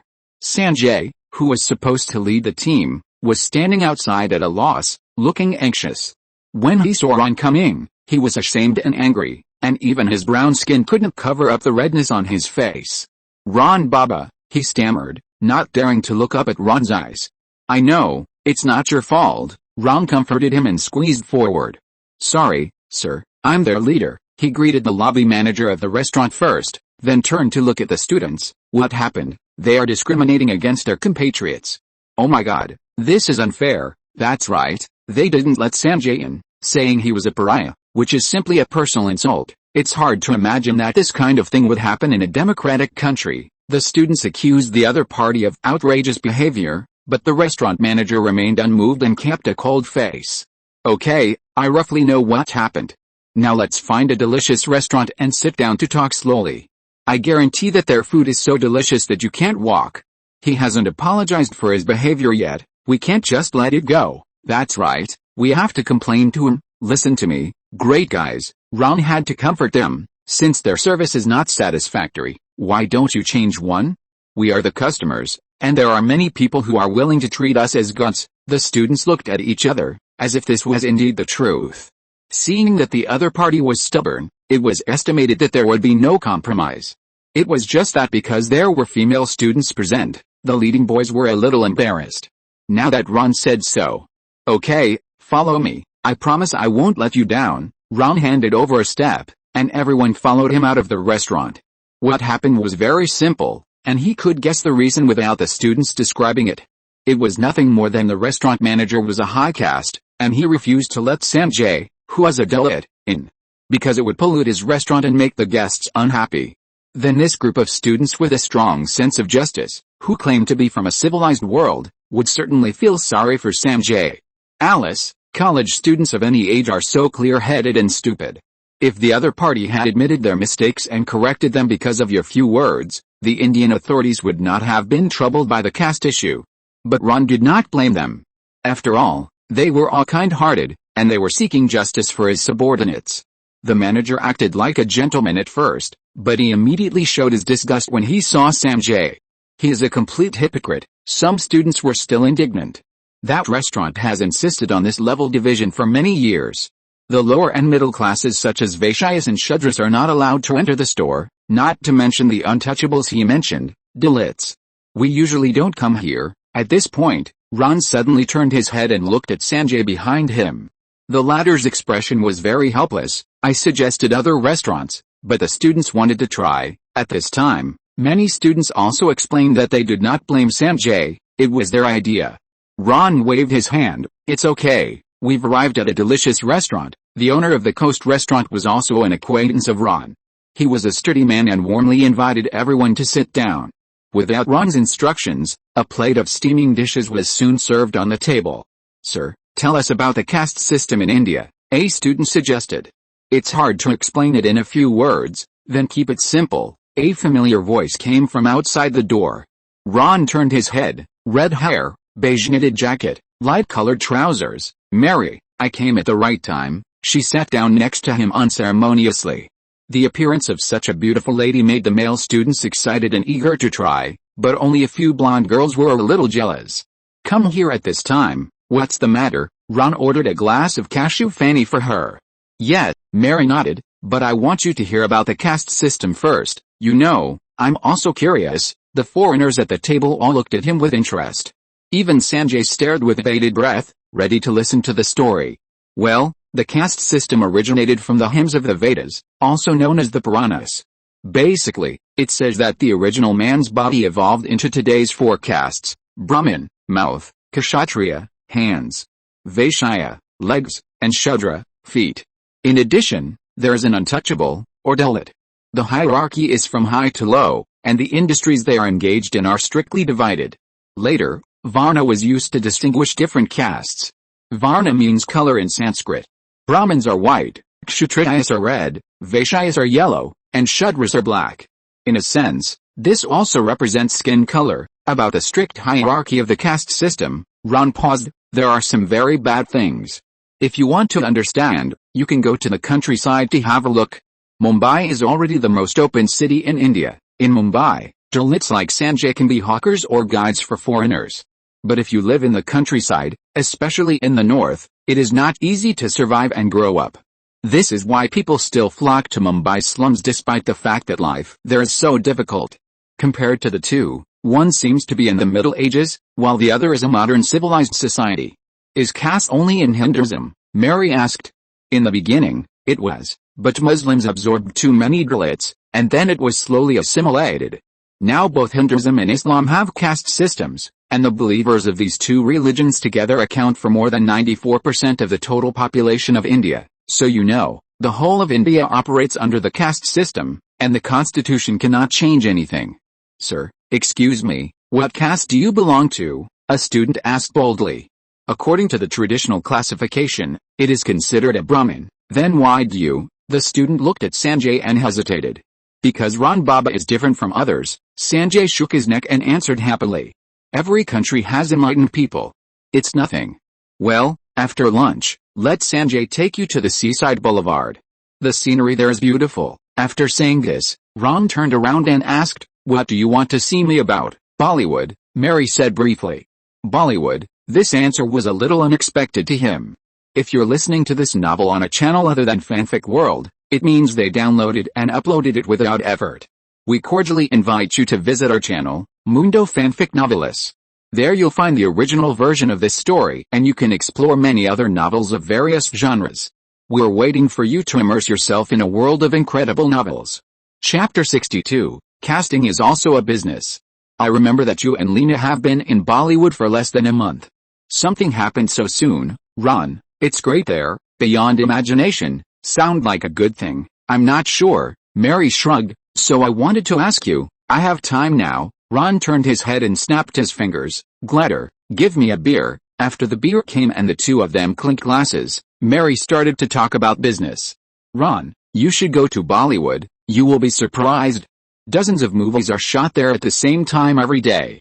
It's even crazier than Hollywood. So you and Lena successfully broke in and starred in the movies. It's actually very easy for foreigners to get a shot in Bollywood. The crews have such a demand, and they are often troubled by not being able to find foreigners to play roles in the movies. You know, it's about playing people in discotheques or parties, or British people during the British colonial rule. In short, they are similar roles, so I thought of you. Oh, Ron's eyes lit up. Indians like to see foreigners in Bollywood movies. And it would be even better if they could beat them up or make the foreigners compromise. That's it. Almost every movie needs white faces, you know what I mean, Ron. I understand it too well. Ron's eyes began to look at the group of chattering foreign students in front of him frequently. I've asked around, Mary whispered in his ear, for extras like this, the crew is willing to call a taxi to take them to the set and take them back after the filming. Lunch is provided during breaks, and each person is paid about 3,000 rupees per day. In addition, there is a commission calculated on a per-person basis, which is paid on the same day. What do you think of this group of students? Ron's abacus was clattering. Mary looked back and said, it's perfect. Pure-blooded British people, but how much are you going to pay them? Payment? What kind of payment? Ron stood up in confusion. Hey. Look here, students, there's a very good and meaningful activity now. What? Everyone looked over curiously. Is anyone interested in making a movie? Bollywood movies, the type of movies that Indians love to watch the most. Making a movie? Wow. These young men and women were instantly excited. Can we make a movie? How should we do it? You don't have to do anything. Just follow the director's instructions.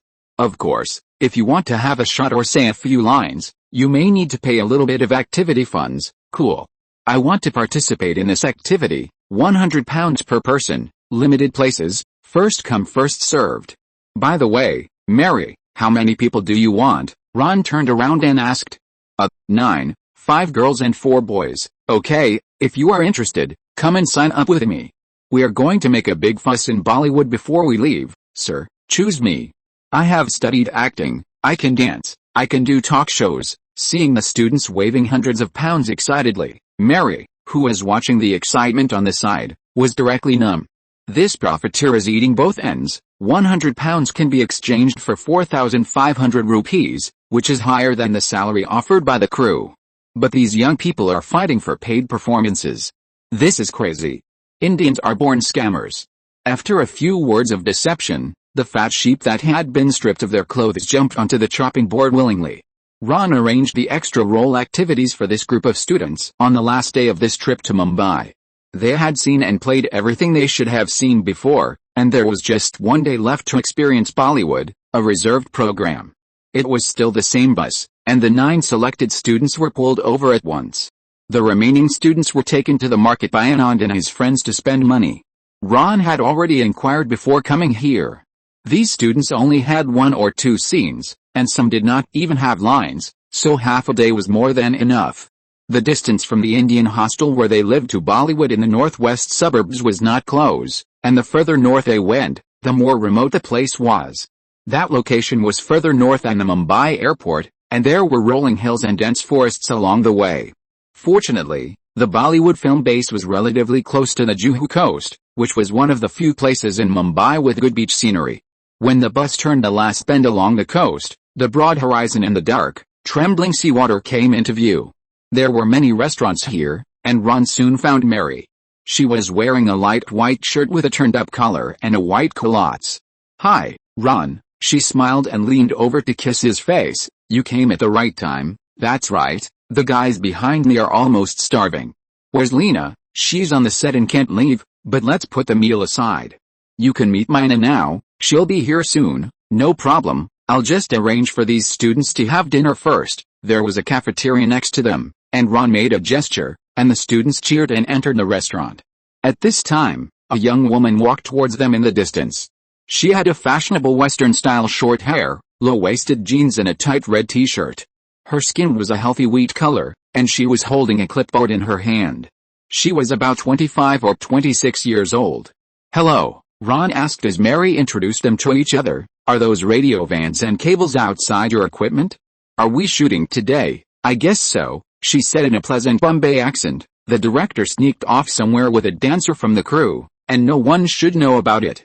But now the whole damn crew is gossiping about it, and we have a half-hour break. But seriously, I heard that guy only needs about 5 minutes. Great, then let's go to the restaurant next door to talk. Ron tilted his head towards a high-end restaurant. Go to your lunch, let's have some fun first. Mina objected. Do you have any weed on you? I don't have that stuff, but I have cigarettes. Ron always carries a pack of high-end cigarettes. That's fine, I can add some myself. Mina took them to the parking lot and got into her brand new Fiat. While adding to the cigarette, she introduced herself as a production assistant for the movie Outside and several other movies, and one of her jobs was to find actors for small roles in the movies. She subcontracted the job to a casting agent, but the agent couldn't find the right person. Mina talked about this at dinner last week. Her people couldn't find foreigners to play the roles in the movie, and then I thought of you, Mary added. It's great that you can help us find white people. Mina threw a wink at Ron warmly. Mary should have told you about the remuneration. As for what you want to pay them, it's up to you. In fact, many foreigners are happy to act for free, and when we want to pay them, they are very surprised. How is it? Mary's rose-colored eyes bloomed in the smoke. Of course it's no problem. I have too many foreign resources to count. This is not just a matter of remuneration. Through Mina, Ron can also contact producers. They are a group of very rich people who often fly abroad and sometimes need to exchange money on the black market. In addition, Ron also knows that finding actors is very important to Mary and Lena. Just for this reason, he is happy to help. Very good. Mina opened the car door and put on sunglasses. I'll take care of the young men you brought with you. Make sure they return in the same condition after the work is completed. If anything happens, you can find me by following those cables. Brother, we will get along very well, I'm sure. Mina left in a hurry, and Ron and Mary went to a nearby restaurant. They wanted to wait for Lena and then have a good talk about the business. Chapter 63, Weak Point. In the restaurant, Ron, Mary and Lena had a plate of food piled high in front of them. They were facing the sea, dangling their long legs. Mina is fine, Lena said as she stuffed big mouthfuls of food into her mouth, taking advantage of the gap between swallowing. She is sometimes sarcastic and ambitious. But she is very loyal and speaks directly. She won't ambush you. Yes, we think there is something to be done in finding actors. Maybe you can get something from it, too. Mary nodded in agreement. I'm very interested. Ron's eyes met with theirs once each. Thank you. Do you want to partner with me on this? Okay, the two agreed quickly. We are hoping so. Then let's divide the work and cooperate, Ron suggested. I will find foreigners to act in the movie. But for the rest, to be honest, I don't have that much energy. If possible, please help take care of that part. Including coordinating pickup and drop-off, taking care of them on the set, paying them, etc. Mary and Lena smiled, a comfortable smile, the kind of smile that made Ron want to protect them. We are happy to do it, Mary said with emotion. Foreigners in Bollywood can't play the leading role. We don't want to be the background all the time. We really need to do something. I think we are ready now. When Mina asked us if we would take over the job of finding actors, we wanted to agree immediately. But we were the only ones who couldn't do it. Thank you, Ron. Lena was not as clever and weird as usual.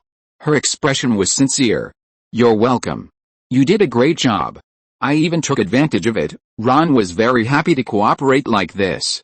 For him, there were only benefits and no disadvantages.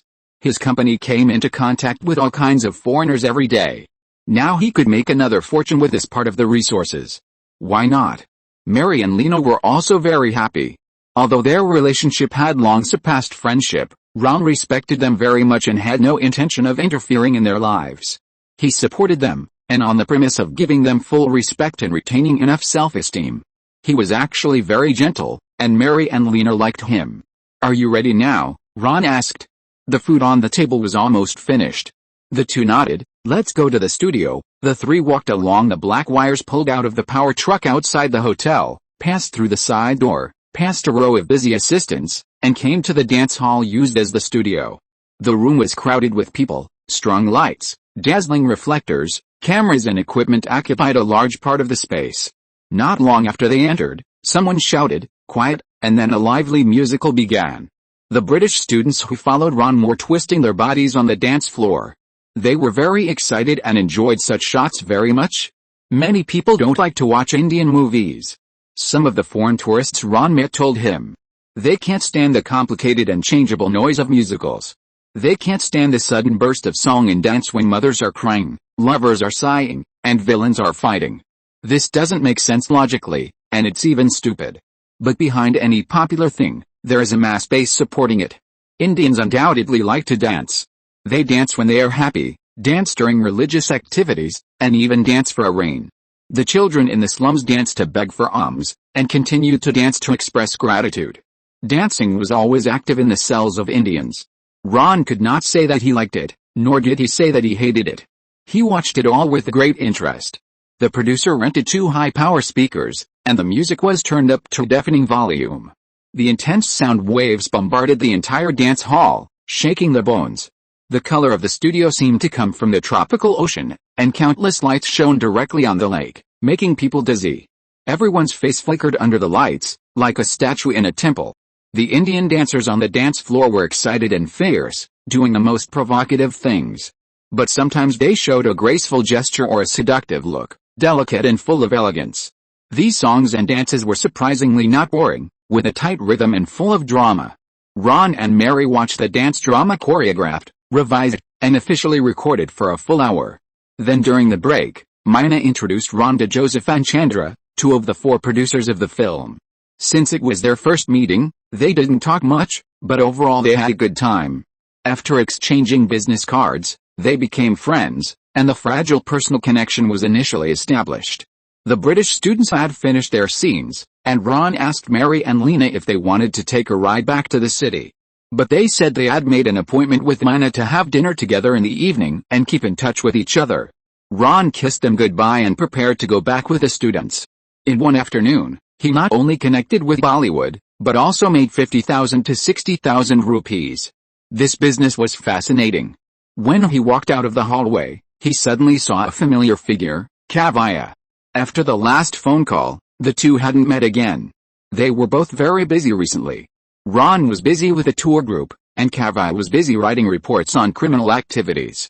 "Hey, Kavya," Ron called her from behind. "Look, the top reporter of Mumbai's largest newspaper. Hello. Oh. You look good." She was wearing ivory silk trousers and holding a linen bag of the same color.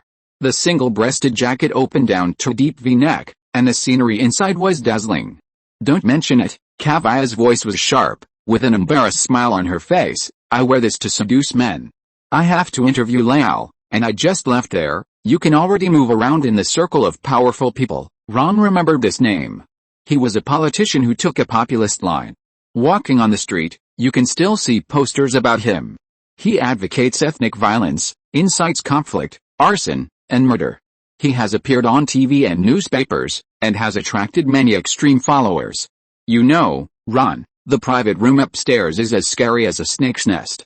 But I completed the interview, and the deep V-neck is his weakness." She quickly approached Ron and poked his face. "Don't say anything, of course." Ron raised his hand to assure her, "I'm not interested in politicians. But seriously, you look very good in this outfit. It suits you very well." Kavya glanced down at her chest, and then quickly loosened her arms around him. "You bastard," she whispered, then laughed through gritted teeth. "Bah. Brother, what's wrong with this world? A man who calls the shots in the city doesn't want to talk to you." But in the end he was fascinated by a deep V-neck for 2 hours. "Men are all perverts. What do you think?" "You got it right." Ron sighed. He was one of the perverts. What a pig. No one knew who she was scolding. "You have the final say. What you say is true." She glanced at Ron suspiciously. "What makes you so happy? Where are you going?" Ron answered the question irrelevantly. "What? Where are you going now?" "At this moment, take a taxi back to the city. I live near the Flora Fountain in the Fortress area. That's just on the way. Let's talk about what happened last time." Chapter 64. Do you like women's feet? Ron and Kavya were not very familiar with each other. They had only had drinks at Leopold's bar a few times. But she was cheerful and could tell you all kinds of jokes generously. This was very different from other Indian women, perhaps because she had studied abroad. Her honey-colored eyes were dotted with the golden spots. After hearing Ron's invitation, she looked him up and down. After a forensic examination, she still seemed a little worried. "Brother, is this your excuse? You also like my deep V-neck, right? It's also your weakness." "Yar, I can't say no against my will, but it has nothing to do with a weakness. I'm really interested in that piece of land. If you have that idea, I will beat you up." "Brother, okay, my bus is there. Let's pick a quiet place and talk slowly. Talk about what you want to talk about, such as complaining about a perverted politician. You are really good at persuading people." Kavya tightened her collar. "Let's go." 40 minutes later, the two were already sitting in Kavya's 4th-floor apartment without an elevator. The apartment was located at the edge of the fortress area, near the Flora fountain. It was surprisingly close to where Ron lived, so he just went up to sit down. The space inside the apartment was very small, with a folding bed, a simple kitchen, and hundreds of noisy neighbors. But there was a great bathroom in the room, big enough to put a washing machine and dryer without feeling crowded. And there was a balcony, surrounded by an antique cast iron fence, overlooking the wide and lively square near the Flora fountain. What would you like to drink, tea or coffee? Tea is fine. Ron looked around her room. There was a messy large table under the window sill, with pens, notepaper and a tape recorder on it. Soon Kavya came over with a cup of tea. She had changed her clothes. Now she was wearing a vest and loose-fitting cuffed pants. She walked gracefully and quickly, with a firm gaze, not trying to please anyone. Ron admitted that Kavya was beautiful in this state, more beautiful than he had ever seen her. "Why do you have that idea?" she asked. "What, do you want to do real estate development on that piece of land? Build apartments or shopping malls? Do you have some misunderstanding about me? Do I look like a rich man? That doesn't make any sense." Kavya sat cross-legged in an armchair. Right now, land transactions in Mumbai are all centered around real estate development. Many people think this will make a lot of money. You know, the economy is likely to get better in the future. Yes, since the licensing system was abolished last year, a large number of people have poured into all walks of life. But I didn't buy the land for real estate. I want to try manufacturing. Oh, that's really unexpected. What do you want to do? I mean, which industry are you going to enter? Kavya was surprised. From the businessmen she had contacted, few people were interested in manufacturing, as this kind of business didn't make money so quickly.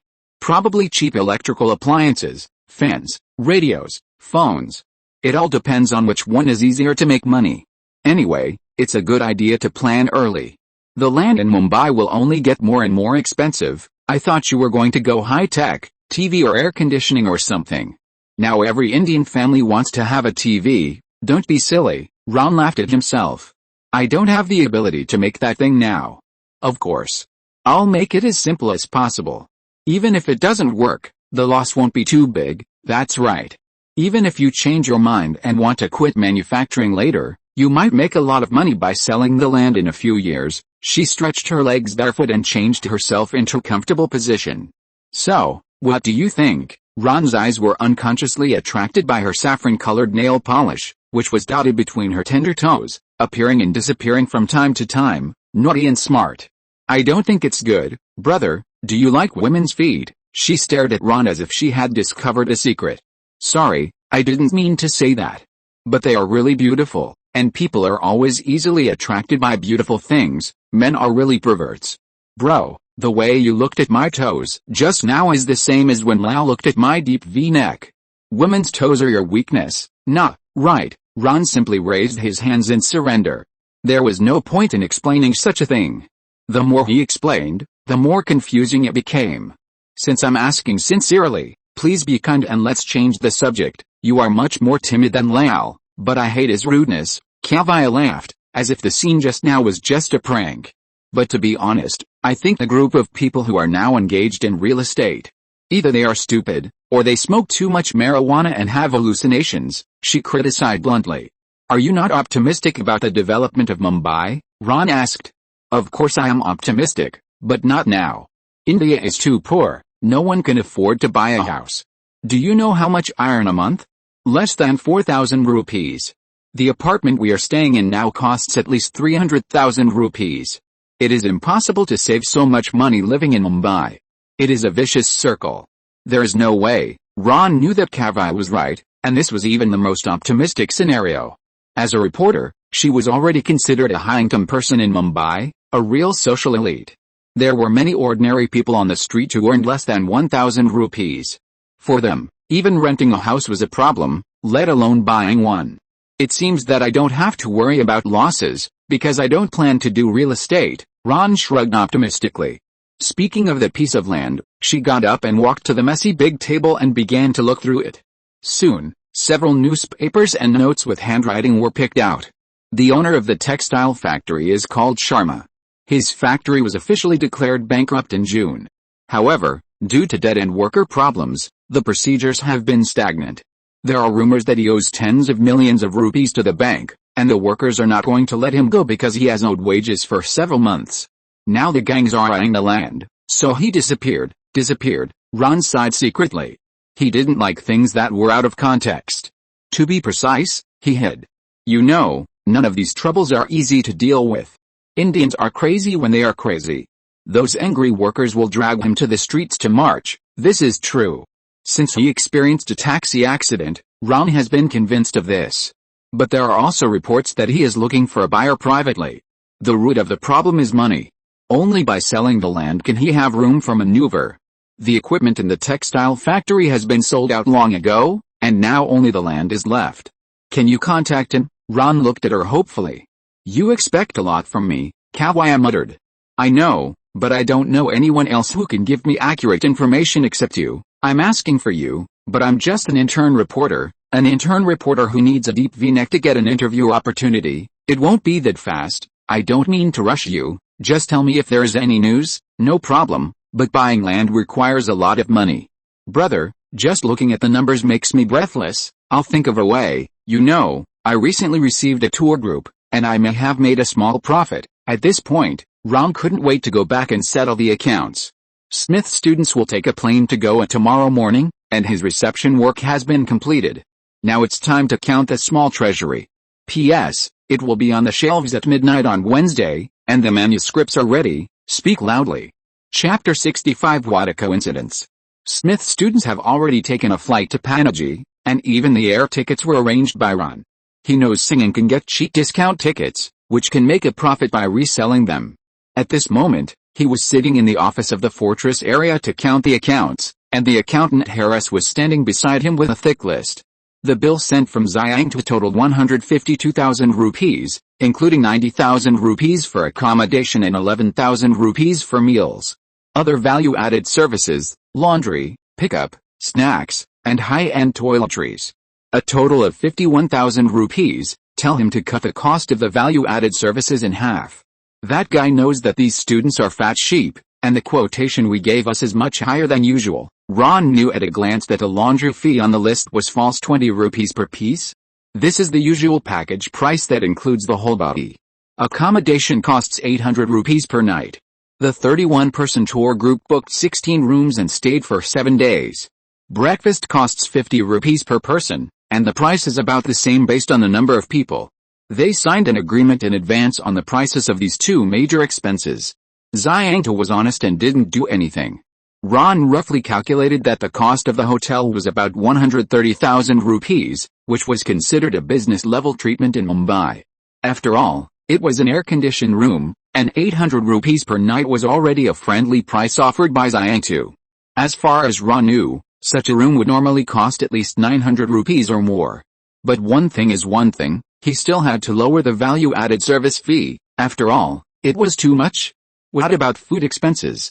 I remember that this group of students went to many places, some of which were not our reserved restaurants. 60,000 rupees, a little more than the expected 43,000 rupees. But the extra cost has been settled on the spot by the guests. As for the tour group, Ron booked a restaurant at 100 rupees per person per meal. This was already considered a high standard treatment, and ordinary Indians only spent 20 to 30 rupees on a meal. But the students were obviously restless, and they didn't go to some restaurants, but chose their favorite ones. This had some impact, but not much, because Ron still got a commission. Other attraction tickets, entertainment activities, transportation costs. A total of 55,000 rupees. At this point, Harris could no longer stop smiling. This cost was about the same as the initial budget, but the students spent a lot of money. What does this mean? Of course, the profit was higher. So our expenditure cost for this tour group is about 250,000 rupees. Yes, Mr. Sir, you should see how much our total income is. Harris handed over the account with a flattering smile.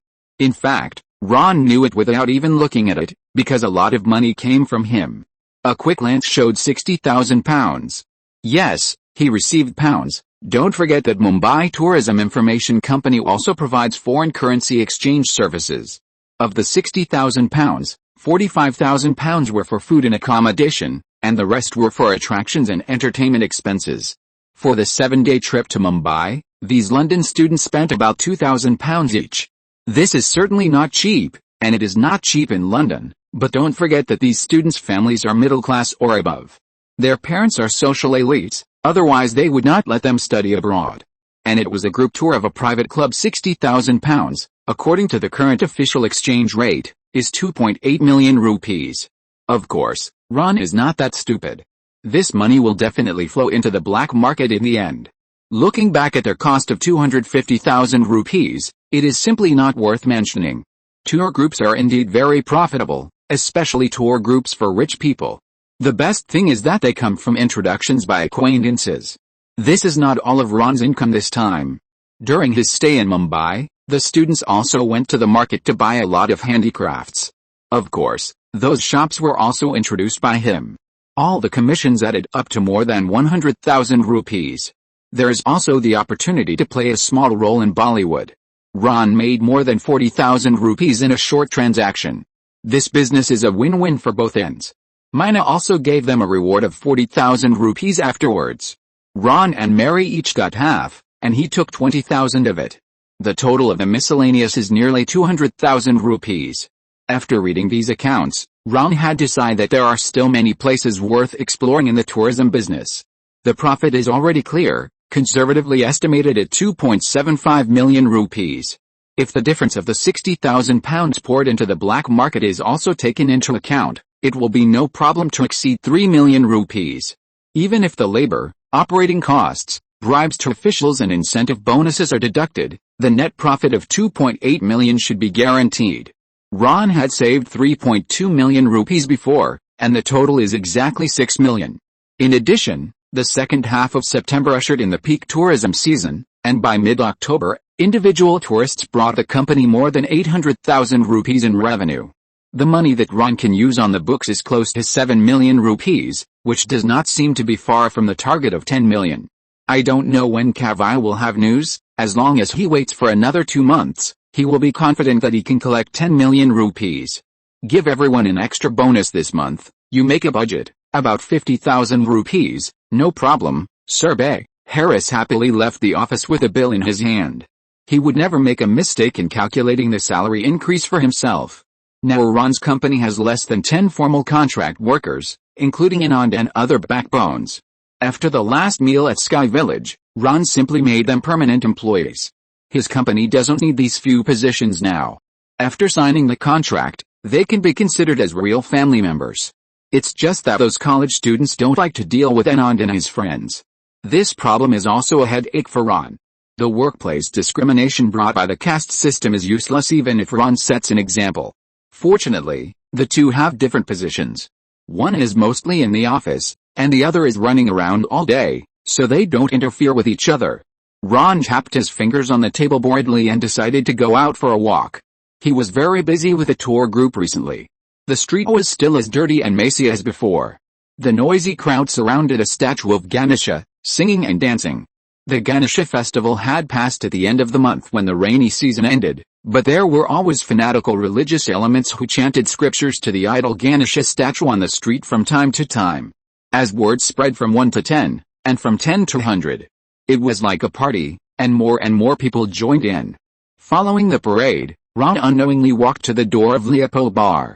Just when he was hesitating whether to go in, a familiar figure ran out happily and grabbed his arm tightly.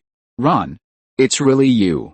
God, I just got off the plane and planned to have a drink first and then call you, but it's really a coincidence. Luca, the one who tightly grabbed his arm was Luca, who hadn't seen him for 2 or 3 months. He seemed to be a little darker, but his eyes were shining. Ron was very familiar with this light, which was a mixture of expectation and fear. He would have this feeling every time he went to the black market or the unofficial duty-free zone, but he concealed it very well. Dude, seeing your surprised expression, I have to say one more thing, it's a coincidence. Let's go in and have a drink, and introduce you to some new friends. Luca's appearance made Ron overjoyed. This guy came at the right time. Chapter 66, Everyone is talented and speaks well. Ron actually knew most of the new friends Luca was talking about. As soon as they stepped into the wide archway of Leopold, Dijan and Viraj waved to them in a familiar manner. Aha, look, like-minded people don't need to be introduced at all, They will naturally become friends. Dijan laughed while holding a glass of wine. Before, Luca said that he knew a powerful guy in Mumbai, and I was wondering who the hell that guy was. Is he as powerful as me? Now I know, and I'm not surprised at all. Viraj still looked like he didn't care about anything. You know each other. It was only then that Luca realized it. These two guys come to the bar more often than the waiters. Everyone here knows them. Several people laughed, and Ron also sat down at the marble table in a familiar manner. Different from the noise outside, although the bar was full of guests, it still looked like a quiet oasis. Yes, the bar hall was decorated brand new. On one wall, dozens of fruits are displayed, including pakwa, papaya, tomato, grape, banana, mango, etc. Anyone who enters this small world of lights, colors, and a lot of wooden inlays will be amazed by its faded but still gorgeous elegance. Are you surprised? Viraj raised his eyebrows proudly. It's the peak tourist season, you know. Bars are also doing their best to attract customers. Ron, you've fallen. I haven't seen you in Leopold for a whole month. Dhiren took an exaggerated breath. This is crazy. You haven't even met our new friends. Right, Hila. Yeah, hello, Ron. I often hear them talk about you. Hila is a beautiful British girl. She wears a top-notch ivory brocade jacket, a loose brown satin culottes, and a pair of long boots. Her eyes are charming, direct, confident, and exude sarcasm and mystery. This is not directed at Ron. She is like this to everyone. Hello, Hila. I feel very friendly when I see British people now. Just yesterday I sent off a student tour group from Britain. They were polite and generous. Ron was in a good mood and clinked glasses with her. The French are the most civilized and polite people in the world. Ron, you should go and attract their business, Dhiren interrupted. Brother, when you create a Shakespeare from the village and the vineyard, I might agree with you. Hila smiled and whispered. The smile was half friendly and half superior. Miss, please don't get me wrong, I respect your Shakespeare, Dhiren retorted, laughing happily. I like English because there are too many French in English. Everyone laughed again, and Hila was embarrassed and annoyed to shut him up. This guy is definitely good at offending people. Okay, let's talk about you, Ron. How did you know Luca? And Kavya said you are busy with a big business recently. Brother, you are so serious that we look incompetent. Viraj is still interested in Ron's experience. Luca was introduced to me by Mary and the others. I helped him solve a small problem at that time. Yes, this guy's words are more effective than the police, Luca agreed. What trouble? Why did you come back again this time? I mean, from Brazil, Viraj asked excitedly. He was extremely obsessed with this kind of adventurous experience. Probably visas. I want to do business in Mumbai, so of course I can't do without visas. Luca spread his hands. Ron, are you also in the visa business? Hila suddenly interrupted with interest. No, that's just an emergency measure. You know, I'm in the tourist business, Ron replied. I think we can cooperate. I know someone in the foreigners administration. You know what I mean. Some foreigners staying in Mumbai sometimes encounter visa or passport problems. Ron never expected that Hila, who looks intellectual and arrogant, actually has such a way. Sure enough, a place like Leopold has all kinds of geniuses. The reputation of all villains is confirmed. No problem. By the way, if anyone wants to exchange foreign currency, you can come to me. I guarantee you'll get a good price. Ron handed over his business card. Hey, what's your business? Luca, what business are you doing in Mumbai this time? Viraj interrupted. It's about the pharmaceutical business. After getting Ron's approval, Luca smiled and shrugged. Wow, everyone at the table looked at Ron and his friends in surprise. Those who can do pharmaceutical business in Mumbai are very capable. This requires getting in touch with both the black and white worlds, involving several difficult and greedy officials and gangsters. Brother, you really surprised me. Viraj patted Ron on the shoulder. I just said you were serious. That's a pretty bad word. In Leopold, serious is the least popular. Ron's answer made everyone laugh again. The people who come here are mixed, and a large part of them are foreigners, and they are foreigners who stay in Mumbai for a long time. Those who can avoid trouble from the police here are most likely criminals. Tell me how you passed the customs. Last time I wanted to bring some marijuana, but the damned official stopped me. I gave him half of it before he let me go. Viraj cursed indignantly. Same as you, bribe. Ron and Luca both laughed. Come on, have a drink, Dhiren shouted with empathy. He raised the bottle and poured wine into the glass. then raised his glass. Cheers to Mumbai, a good place that makes people not anxious. Cheers to those polite policemen who are willing to accept bribes.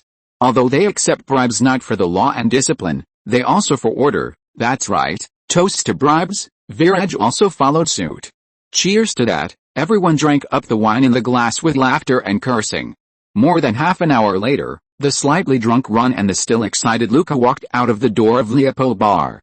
They still had something to talk about. Where are you staying now? Still in Xiangtu. You know, the police rarely visit. Okay, then let's go to the Indian hotel first. Ron waved to stop a car. Arriving at the hotel in Xiangtu, Ron slowly recovered his spirit after drinking a cup of black tea. He rarely gets drunk, and every time he drinks, he just drinks a little. He hopes that he can use his brain anytime and anywhere. Tell me, how did you feel when you returned to Brazil this time? Oh, that was an unforgettable experience. I was just a street thug before, but now some people say I'm a good person. Ron, you never know that feeling. An old man, he has a disease, the kind of disease that can't be cured, and needs to take medicine every day. But those patented drugs, you know, are bully drugs from developed countries, and the annual dosage costs more than $20,000. That's Brazil, not much better than India. No one can afford it, and the old man is about to give up, and then guess what? I went back with a medicine, like an angel falling from the sky. No one doubts our Indian medicine. Ron was a little curious. Just kidding. I'm almost fucking dead. Who cares whether the medicine works or not? Besides, Brazilians are not that particular. Considering the effects and side effects is something that spoiled Europeans and Americans would do, and you became very popular there. That's it. Luca snapped his fingers. For 2 whole months, I have been observing the effects of the medicine on patients. They say I'm an angel sent by God, because the price of the medicine for me is less than 1/20th of the authentic medicine. As he spoke, Luca stood up and pulled out a suitcase from under the bed, with a mysterious and proud expression on his face. Look what this is. P.S. Don't worry about the problem of saving manuscripts. If you don't update more than 10 times, you can kill me. Chapter 67. You are such a genius. Look what this is. Luca opened the clothes in the suitcase, revealing the green stuff in the interlayer. US dollars, all US dollars. They were hidden in the middle of the pile of clothes, covering a full layer. Dude, let's go big this time. 100,000 US dollars, all for purchasing goods. Is this all the profit from selling drugs? Ron held his breath. This business was a little beyond his expectations. No, of course not. Last time I just checked the place, and the principal and interest added up to more than 20,000 US dollars. I collected some of the rest from my friends, and even the money for buying hemp was moved here. What hemp? Ron raised his head. Didn't I say that? Before coming to Mumbai, I went to rural India, Bihar, West Bengal.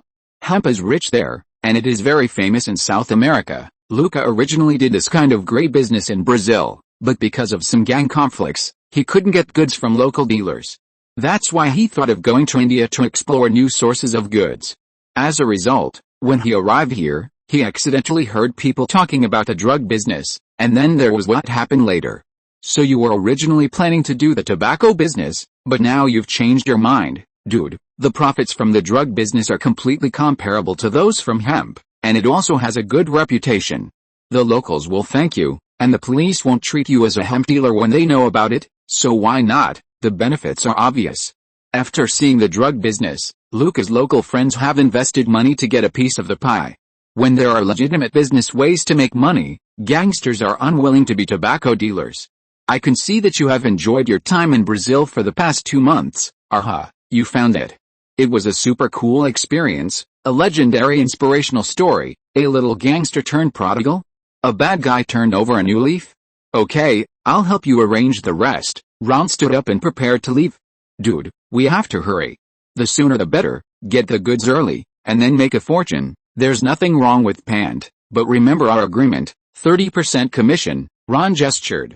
Wait Ron, let's discuss it. Luca stopped him. What do you want to say? Can you delay this commission?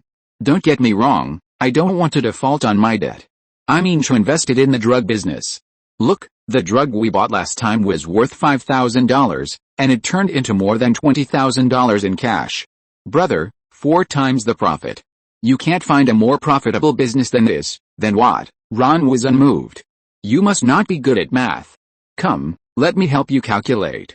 You took $30,000 out of $100,000, and you only got $30,000 in the end.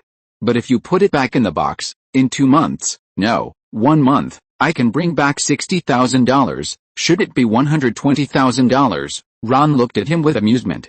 Oh, you can calculate. But that's not the point. This money is considered an investment. You know, I am responsible for shipping and selling goods, and I bear most of the risks, so it is reasonable to have a commission, right? The $30,000 was originally Ron's commission, but as long as it was turned into the capital of the business, Luca could withdraw money from Ron in return. In this way, not only did he not lose the money, but he actually made $60,000. You are such a genius, everyone thinks so. So they pooled their money to let me start a business. Luca was very proud. No way, what? Wait, didn't I make it clear? This is double the profit. Double. Listen Luca, I know exactly what you mean. But this won't work in Mumbai, at least not now. Why? Luca spread his hands. I can't understand. This is obviously good for both of us, because this is India. A country that relies on bribes to get things done. Do you think that 30% of the commission was taken by me alone? No. I just took it for those officials, customs, police, foreigners administration, docks. Have you ever thought about how many kilograms of drugs worth nearly $100,000 are there? How did they avoid layers of inspection and finally leave India safely? Airlines won't work, man. We can only go by water, and there are more officials to bribe here. Before the drugs are sold, where does the bribe money come from? Me? Indians don't do business this way. What Ron said was basically right, although a little exaggerated, but the truth was obvious. Someone has to pay for the bribe, and it certainly won't be him. The prospect described by Luca is very tempting. The money will be doubled after a round of circulation. No matter how you calculate it, Ron will not lose. But there is a key point here, that is, what Luca said can be realized. In the absence of supervision, Ron expressed doubts. Who knows the situation in Brazil? He can't go with him. Is Luca worthy of complete trust? He can't guarantee it. The first business principle, don't regard trust as the key to the success or failure of a business. Business is business. You are such a shrewd and ruthless guy. Luca stared at him. In India, this is the best compliment for a businessman. Wow, Indians are so perverted. Congratulations, you're about to find out the weakness of this country. I knew it. I knew it the first day I came here. This country is not normal. Don't complain. At least I get paid to do my job, like those policemen. What did I just say? You have already found out the weakness of this country. Here. Take it. Luca grabbed a stack of dollars and stuffed it into his arms. Man, go and deal with them. I want to leave India safely with my things in a week. Okay, no problem. For some reason, once October comes, time in Mumbai will pass very quickly. Perhaps it's because the temperature is a little cooler, and people begin to enjoy the benefits of Mumbai as a metropolis. Once you fall into this comfortable state of enjoyment, time will become less noticeable and then sneak away. As a local, Ram can already put on a coat and walk on the street without paying attention to the sun in the sky. Nyaya, how about this set of bracelets? Baba, it's too big, let's change to a smaller one. I like big ones. Today Ron accompanied Nyaya to the market to fulfill his promise to buy her a set of gold jewelry before the end of the year. Zaveri Market is the oldest jewelry market in Mumbai, where there are goldsmiths who have been passed down for generations. The jewelry they create is magnificent and breathtaking. There is a saying in India that jewelry is half of a woman's life. Even if a family is so poor that they live on the sidewalk, the hostess must have 2 pieces of jewelry on her body, even if they are made of brass. Although Nyaya said that it was too big, her big eyes couldn't help but glance at Ron's hand. Indian bracelets are not thin ones, but a very wide bundle, but they are not heavy. Because the goldsmiths have carved countless hollow patterns on them, they look like a thin fishing net when you look closely. Ron picked up the bracelet and gestured on Nyaya's wrist, then decisively began to bargain with the boss. After a bloody fight, he bought the jewelry for 6,000 rupees. The current price of gold is about $200 per ounce, and it is even cheaper in India, plus the labor is not worth the money. It is worth spending 6,000 rupees to buy such a large and exquisite bracelet. Well, I fulfilled my promise. What about you, Nyaya? What? Nyaya, who was happily immersed in fantasy, raised her confused little face. I have never seen you wear a skirt until now, brush. Nia's fair face was instantly covered with a layer of pink. Chapter 68, Black Eating Black? It was not so easy to get Nia to change into a skirt. It seemed to be a very embarrassing thing for her. In India, women would never expose their bodies, even between husband and wife. For them, wearing jeans was a violation of morals, let alone skirts. In fact, Indian men were the same. They wore loincloths when they took a bath.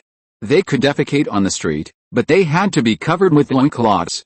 In short, it was very contradictory. Although Nia obeyed Ron's words, this matter made her very embarrassed. Of course, Ron did not have a cross-dressing fetish. He was just teasing Nia with a sentence. By the way, Nia, how long have you been out? What? I mean leaving home and leaving Uttar Pradesh, Baba, more than half a year. It was already the end of October and November was about to begin. Unknowingly, Nia had been in Mumbai for more than half a year. Ron's words seemed to bring back her memories. Although Uttar Pradesh was very backward, it was where her home was after all. Let's go back to Varanasi after a while. Go back. Nia was a little surprised at first, but then she became depressed. Baba, do you want me to leave? What are you thinking? Who'll take care of me if Nia leaves? Let's go back together. Go back together. Yes, my parents and Uncle Abhi's ashes should be returned to the holy river. According to Hindu customs, relatives must be cremated after death, and the ashes must be scattered in the Ganges. Ron should have done this a long time ago. It was considered a great rebellion to delay it for so long. He himself didn't care much about the so-called religion. But Nia burned incense and wiped tears in front of the shrine with ashes every day. This was her religious belief. Although Nia was a maid, she was not of low caste, and the master's family could not humiliate her too much. Abhi was her father, and Ron's parents treated her well. Watching their ashes not return to the holy river for a long time was a torture and blasphemy for Nia. Ron thought that after the tourist season was over, he would take her back to Uttar Pradesh to put his mind at ease. Baba, that's great. Nia happily put her hands together and prayed silently. But we have to wait a while, until there are not so many foreigners in Mumbai. It's okay. Nia will wait for Baba. Hey, buddy, is it really okay this time? Luca asked worriedly. Of course, we have cooperated once, but this is more than $70,000. What if he steals our money? Luca, who has a huge amount of money, feels unsafe wherever he goes. No US dollars, only rupees. What? Have you forgotten what my company does? Ron looked back at him. Foreign tourists, they come from all kinds of countries. The services I provide to them include exchanging various foreign currencies. You mean to change my US dollars into rupees? No, that won't work, man. Rupees don't work outside, but I can help you buy cheap medicine here, and I'll give you an extra 10 points in the exchange rate. 10 points? Oh, damn, you said I can exchange 200,000 rupees more. Luca's eyes were straight. Yes, after conversion, this is more than 6,000 US dollars. Why? How can you have a higher exchange rate than the official one? Have you colluded with a bank? Luca couldn't figure it out. I can't control the bank's affairs, but I have the whole black market behind me. Ron smiled and patted his shoulder. Man, Mumbai is a very complicated place. Luca also came into contact with various grey businesses when he was in Brazil, but Mumbai is very different. All transactions here are carried out in broad daylight, whether legal or illegal. For example, in front of them at this moment, on the edge of the Dharavi slum, there are two groups of people openly buying and selling cannabis on the street. And a few steps away is the Dharavi police station. Well, I'm not worried about the customs now. I'm sure the Indian government has been corrupted. But those drug dealers must be more difficult to deal with than the officials, because they are the culprits who made the government corrupt. You still don't understand India. Ron led the way in front without turning his head. Am I wrong? The Indian government is not corrupt, because it has always been like this, and it is even better now than any day in history. Can you believe it? It's getting better, and people are excited about it. How bad was it before? Ron stopped and thought. In fact, it's not much different from now. What? Luca's CPU is about to burn out. It was bad before, and it's getting better now, but the results are almost the same. Isn't this just minimal progress? Okay, stop worrying about India's social problems. Business is the real business. No one cares about those, not even the Indians themselves. This place is a paradise for people like us. Luca suddenly fell in love with India. Oh, it's just too smelly. In the alley they passed by, There were a few piles of excrement of unknown creatures in the corner. The two had to step on the stones beside the wall to get there, otherwise they would be hit. It was the same place as last time, in front of the small building. Ron knocked on the door and was soon taken in. As soon as they entered the yard, they felt that this place was unusual. The security guards under the tree were holding guns in their hands. "Hey, my brother Ron, it's great to see you. What happened here? Should we come here at this time?" "No, it's just a small matter, no problem." Pant was very enthusiastic, much more enthusiastic than last time. Before Ron and the others entered the door, he stood at the door and welcomed them with open arms. "Would you like some pan?" After greeting, Pant rolled up a banana leaf and stuffed the betel nut into his mouth. The splashing juice quickly dyed his teeth red. Ron shook his head, and Luca shook his head after a slight hesitation. The last time he smoked hookah was still vivid in his mind. "It's okay, let's go inside and talk." He led the two into the house. The security guards with guns outside were still vigilantly staring at the street outside the courtyard gate. "How is it? Is the medicine okay last time?" After both parties sat down, Pant asked eagerly. "Not bad, so we're here again." Ron took the initiative to take over the conversation. He and Luca had discussed that in order to avoid saying the wrong thing, he would be responsible for most of the communication. "What medicine do you want this time?" "I have everything here. Just follow the price we agreed on before." Pant's tone was urgent, and he seemed to value this business very much. "Do you have a list? I mean the kind of list that is shown to customers, so that we can choose the goods." "Oh, of course." Pant waved his arms happily. Those who have such needs are usually big customers. Soon, under his loud shouting, a servant handed over a tattered booklet. "Look, I can get all the medicines on it, from the most common antibiotics to targeted drugs for treating blood diseases. There are so many that Ron himself was dazzled." He handed the booklet to Luca, who quickly took out a notepad and began to compare them carefully. Luca was not unprepared.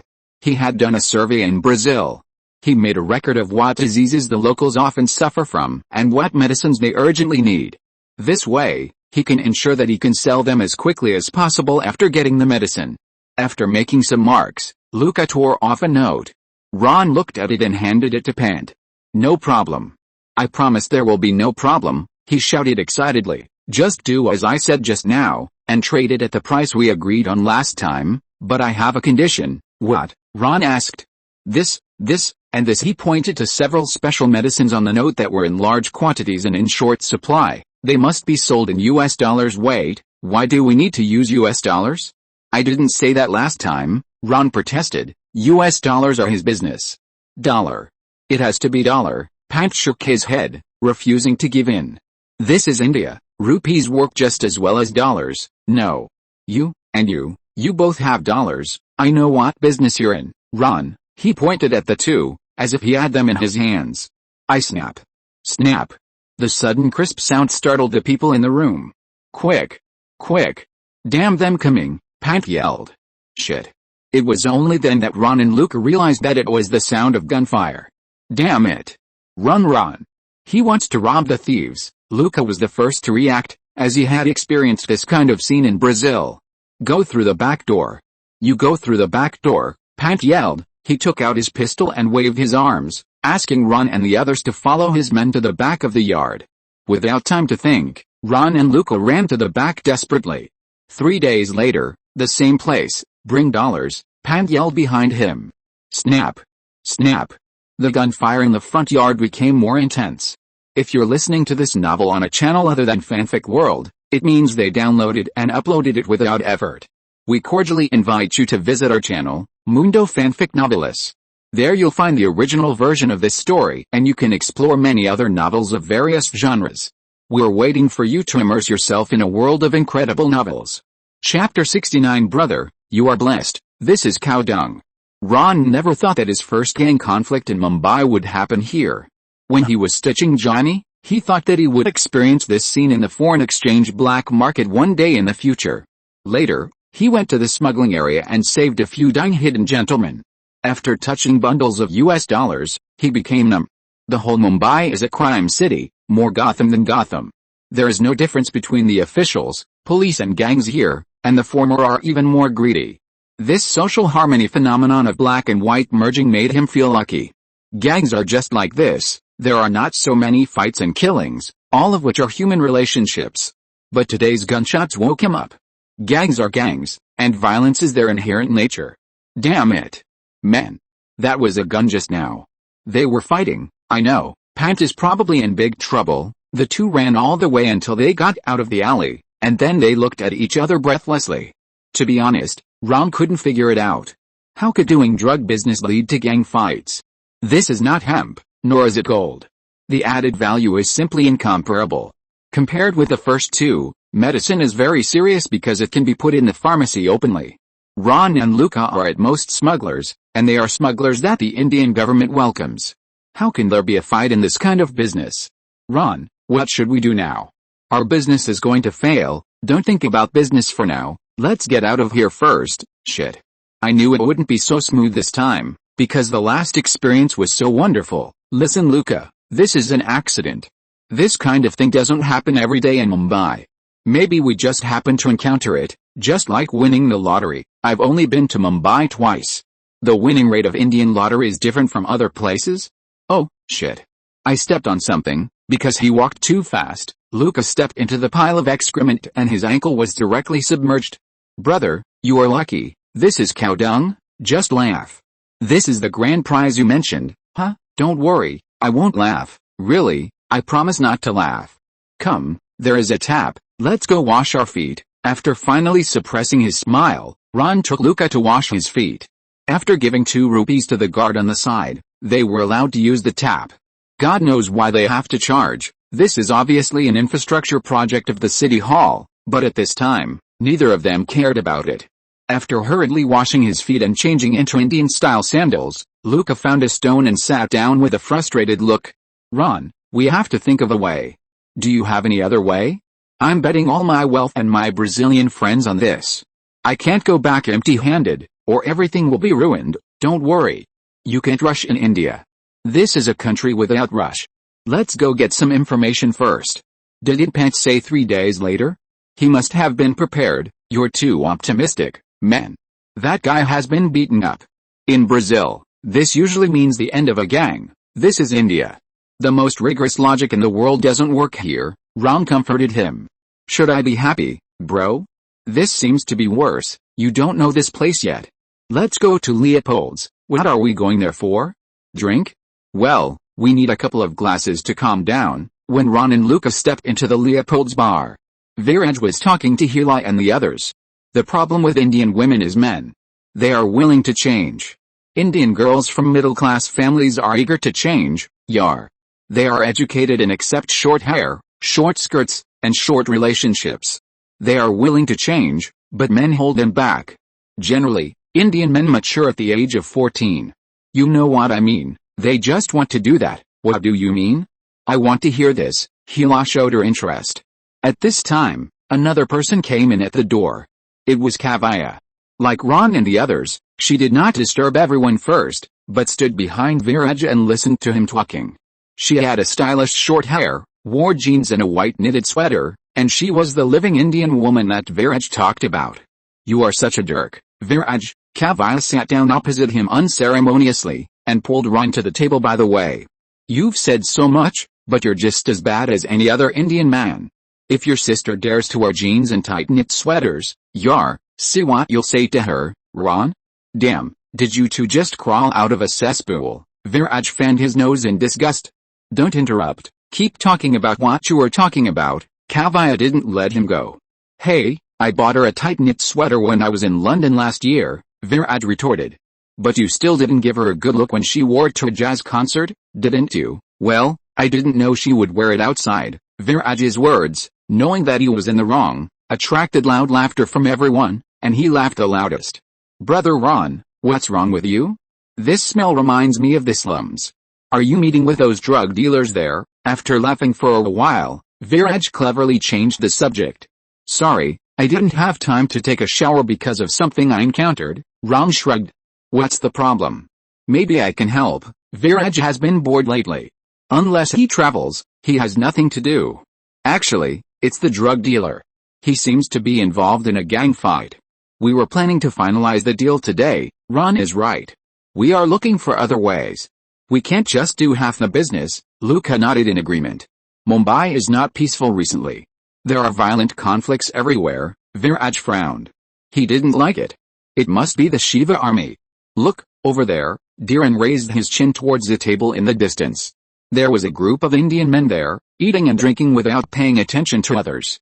They all had typical Indian beards. Dude, what is the Shiva army? Luca carefully looked away. A nationalist group in Hinduism. These Sainiks, soldiers, work for them. In popular terms, they are thugs.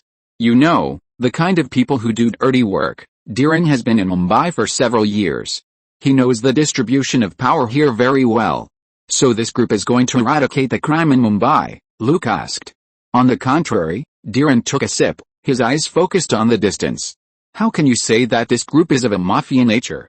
Man, Luca turned to look at Ron. Is this also a specialty of India? Indian things are all specialties when you take them outside, so let's listen to what Dhiren has to say first. He knew nothing, but nothing was surprising in India. Chapter 70 Gang Fight. So what is this Shiva army all about? Luca asked. It's the future of Mumbai, and perhaps their model and political tactics will be the future direction of other places. Political tactics. Ron was a little sensitive to the word. Oh, regional, language-based, ethnic, divisive, that's about it, Dhiren sneered and replied, looking cynical. I hate terror politics, Luca sighed. It will mess up everything, including business. That's right, we all hate politics. Dhiren raised his glass and clinked it with him. Why are they doing this? Ron asked. This brings us to the current situation of the Shiva army. They have already controlled the police. This is because the Shiva army is a local political party in Maharashtra, and most of the lower-level police officers are from Maharashtra. They also control some slums, as well as many trade unions and some newspapers. In fact, they have everything, but they lack money, which is the key. Oh, they actually have the support of the Mumbai Sugar King and some businessmen. But the real big money, industrial money and black money, are in the hands of the Parsis, outsiders who come to Mumbai, and the Muslims they hate the most. So the battle began. Yeah, you can also call it an economic war, an Indian-style economic war. They shout about race, language, and region, but secretly they are all for money. What about other forces in Mumbai? This will break the previous balance. Luca has rich street experience, and the entry of new forces will inevitably provoke a counterattack from the old forces. Mumbai is too big, with a population of more than 16 million and more than 2,000 slums. Just think about how many gangs there are here, and how many hostile forces there are.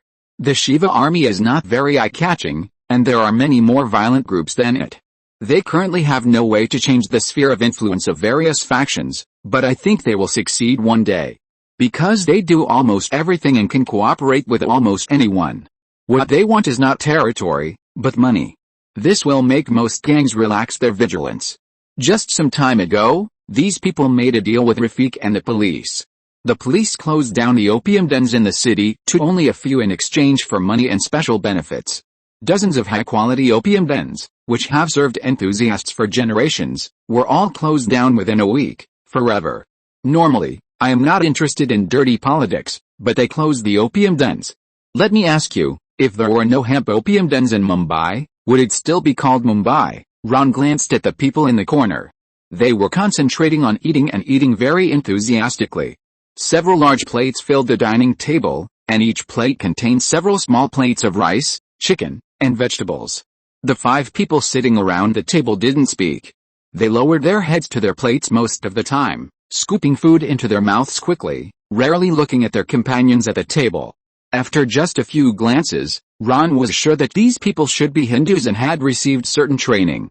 Hinduism advocates vegetarianism, especially the upper castes, who are all veritable vegetarians. But in certain special circumstances, in order to ensure their physique, such as soldiers, they will choose chicken as a supplement. The fact that the meat-eating Hindus are well-trained reminded Ron of the famous radical organization in Hinduism, the National Volunteer Corps. The BJP is an organization that split from the National Volunteer Corps, and Modaxon also served as a propaganda officer in the Volunteer Corps, and maybe now. Why did they close the smoking house? This is obviously an extremely profitable business. And it's Rafiq's own business. Ron was a little confused. Oh, this is Rafiq's own idea. He doesn't sell hemp anymore, but powder instead. Rafik controls the powder coming from the Persian Gulf, not all of it, but he controls a part of it.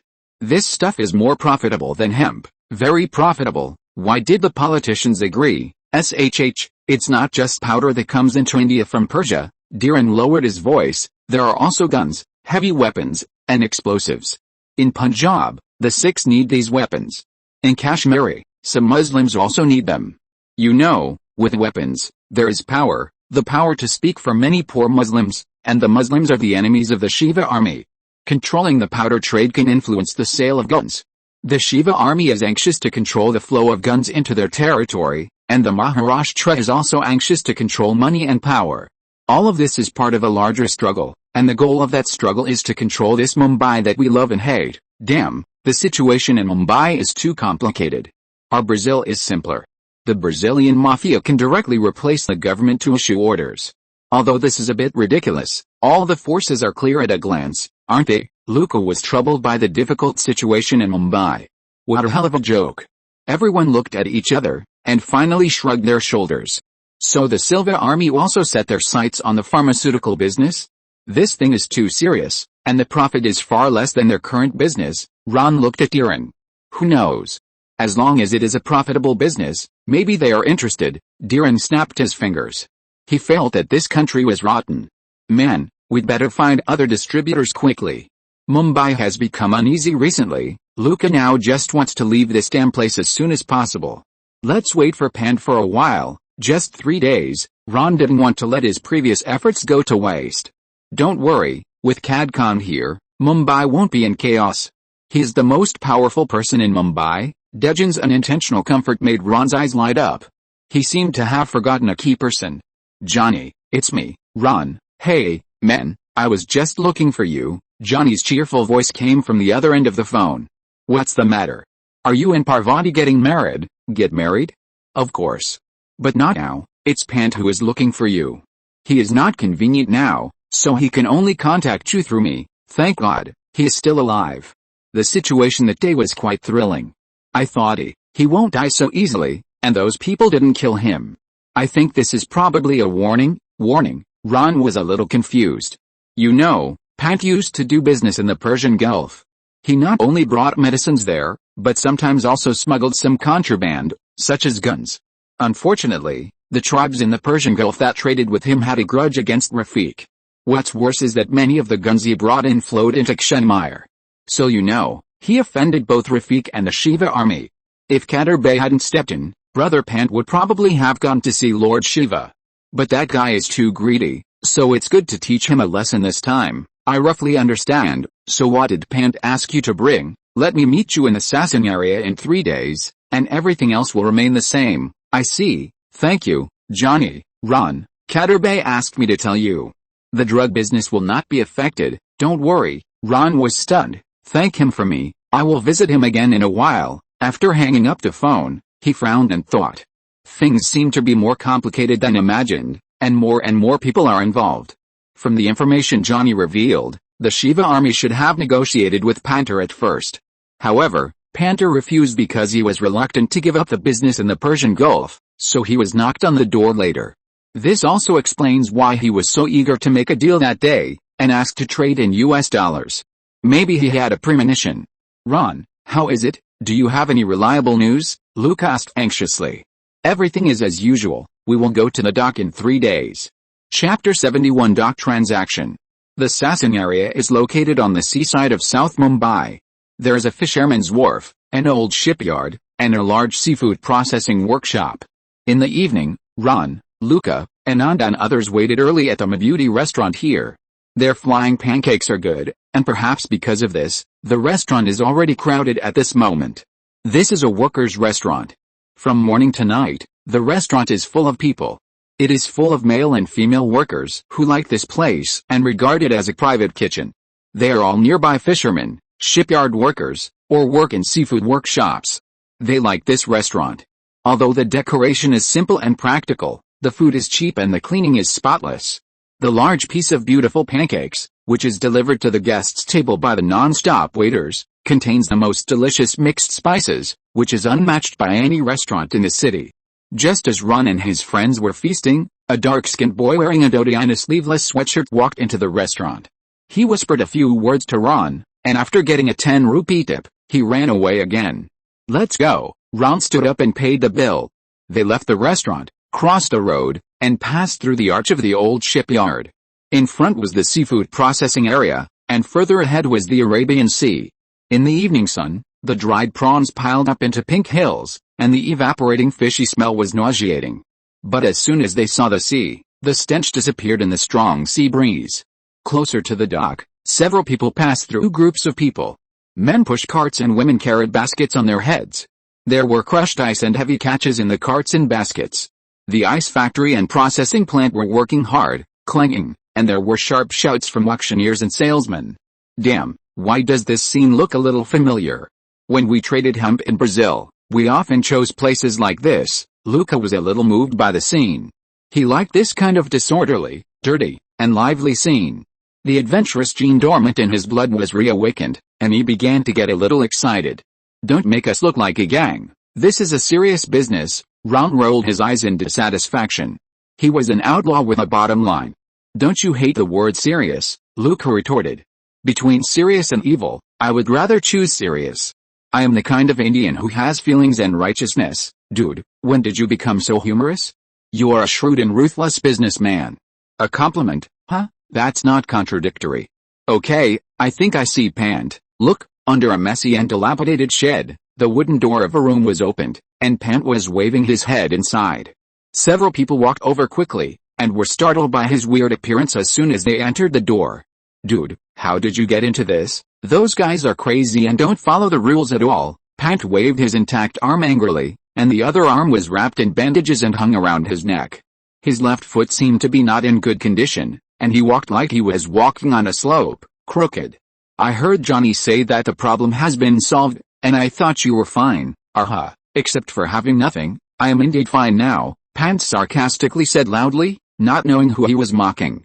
"Okay, we don't want to care about these things, we are here to talk about business," Luca urged from the side. "Yes, business, follow me." He limped and pushed open another door in the house. From here, there is a yard, and there are high piles of goods under the red tile shed. They are covered with a layer of green rainproof cloth, and it is difficult to see what is inside. "These are all, count them." Pant asked someone to remove the rainproof cloth, and the boxes of medicines made people dizzy. "God, didn't you say that you have nothing? Where did you get these from?" Luca hurriedly took out a list, and then excitedly pounced on the pile of medicines. Not only him, but Anand and Vinod also climbed up the hill of packaging boxes and began to count the medicines according to the list. "Do you know what the most valuable resource of a distributor is?" Pant said with a smug and proud look. "It's the channel. We don't hoard goods, and we don't care about the territory. As long as we have the channel, we can make money continuously and make a comeback." At this point, he suddenly lowered his voice, and the brilliance in his eyes slowly faded, replaced by resentment and a hint of fear. "Ron, you know Hardhan, right?" "Yes, you know, Johnny and I are friends. You have to be careful of him." "Who? Hardhan?" Ron's heart skipped a beat. Pant smiled strangely, and he turned to face the piles of medicines, with a look of nostalgia.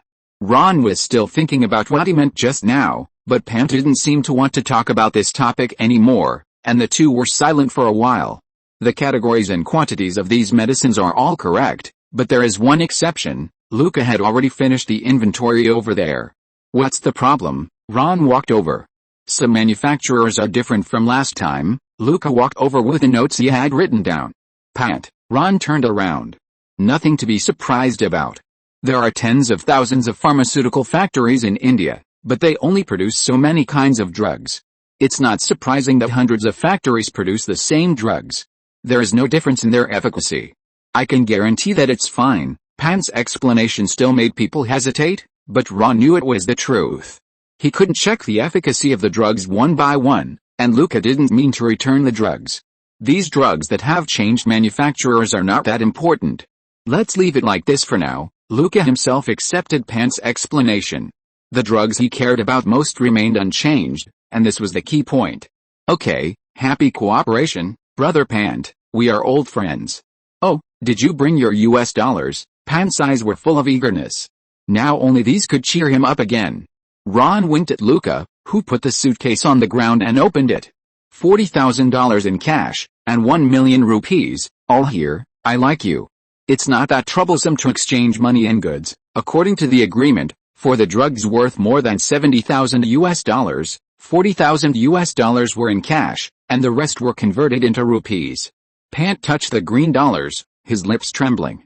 It seemed that what he held in his hands were not dollars, but a naked beauty. Okay, guys, our deal is done. He zipped up the suitcase again. The next goods, are they okay? Of course, we will take care of them. Ron didn't just wait for the past 3 days, he had already arranged everything. Chapter 72 Best Cover.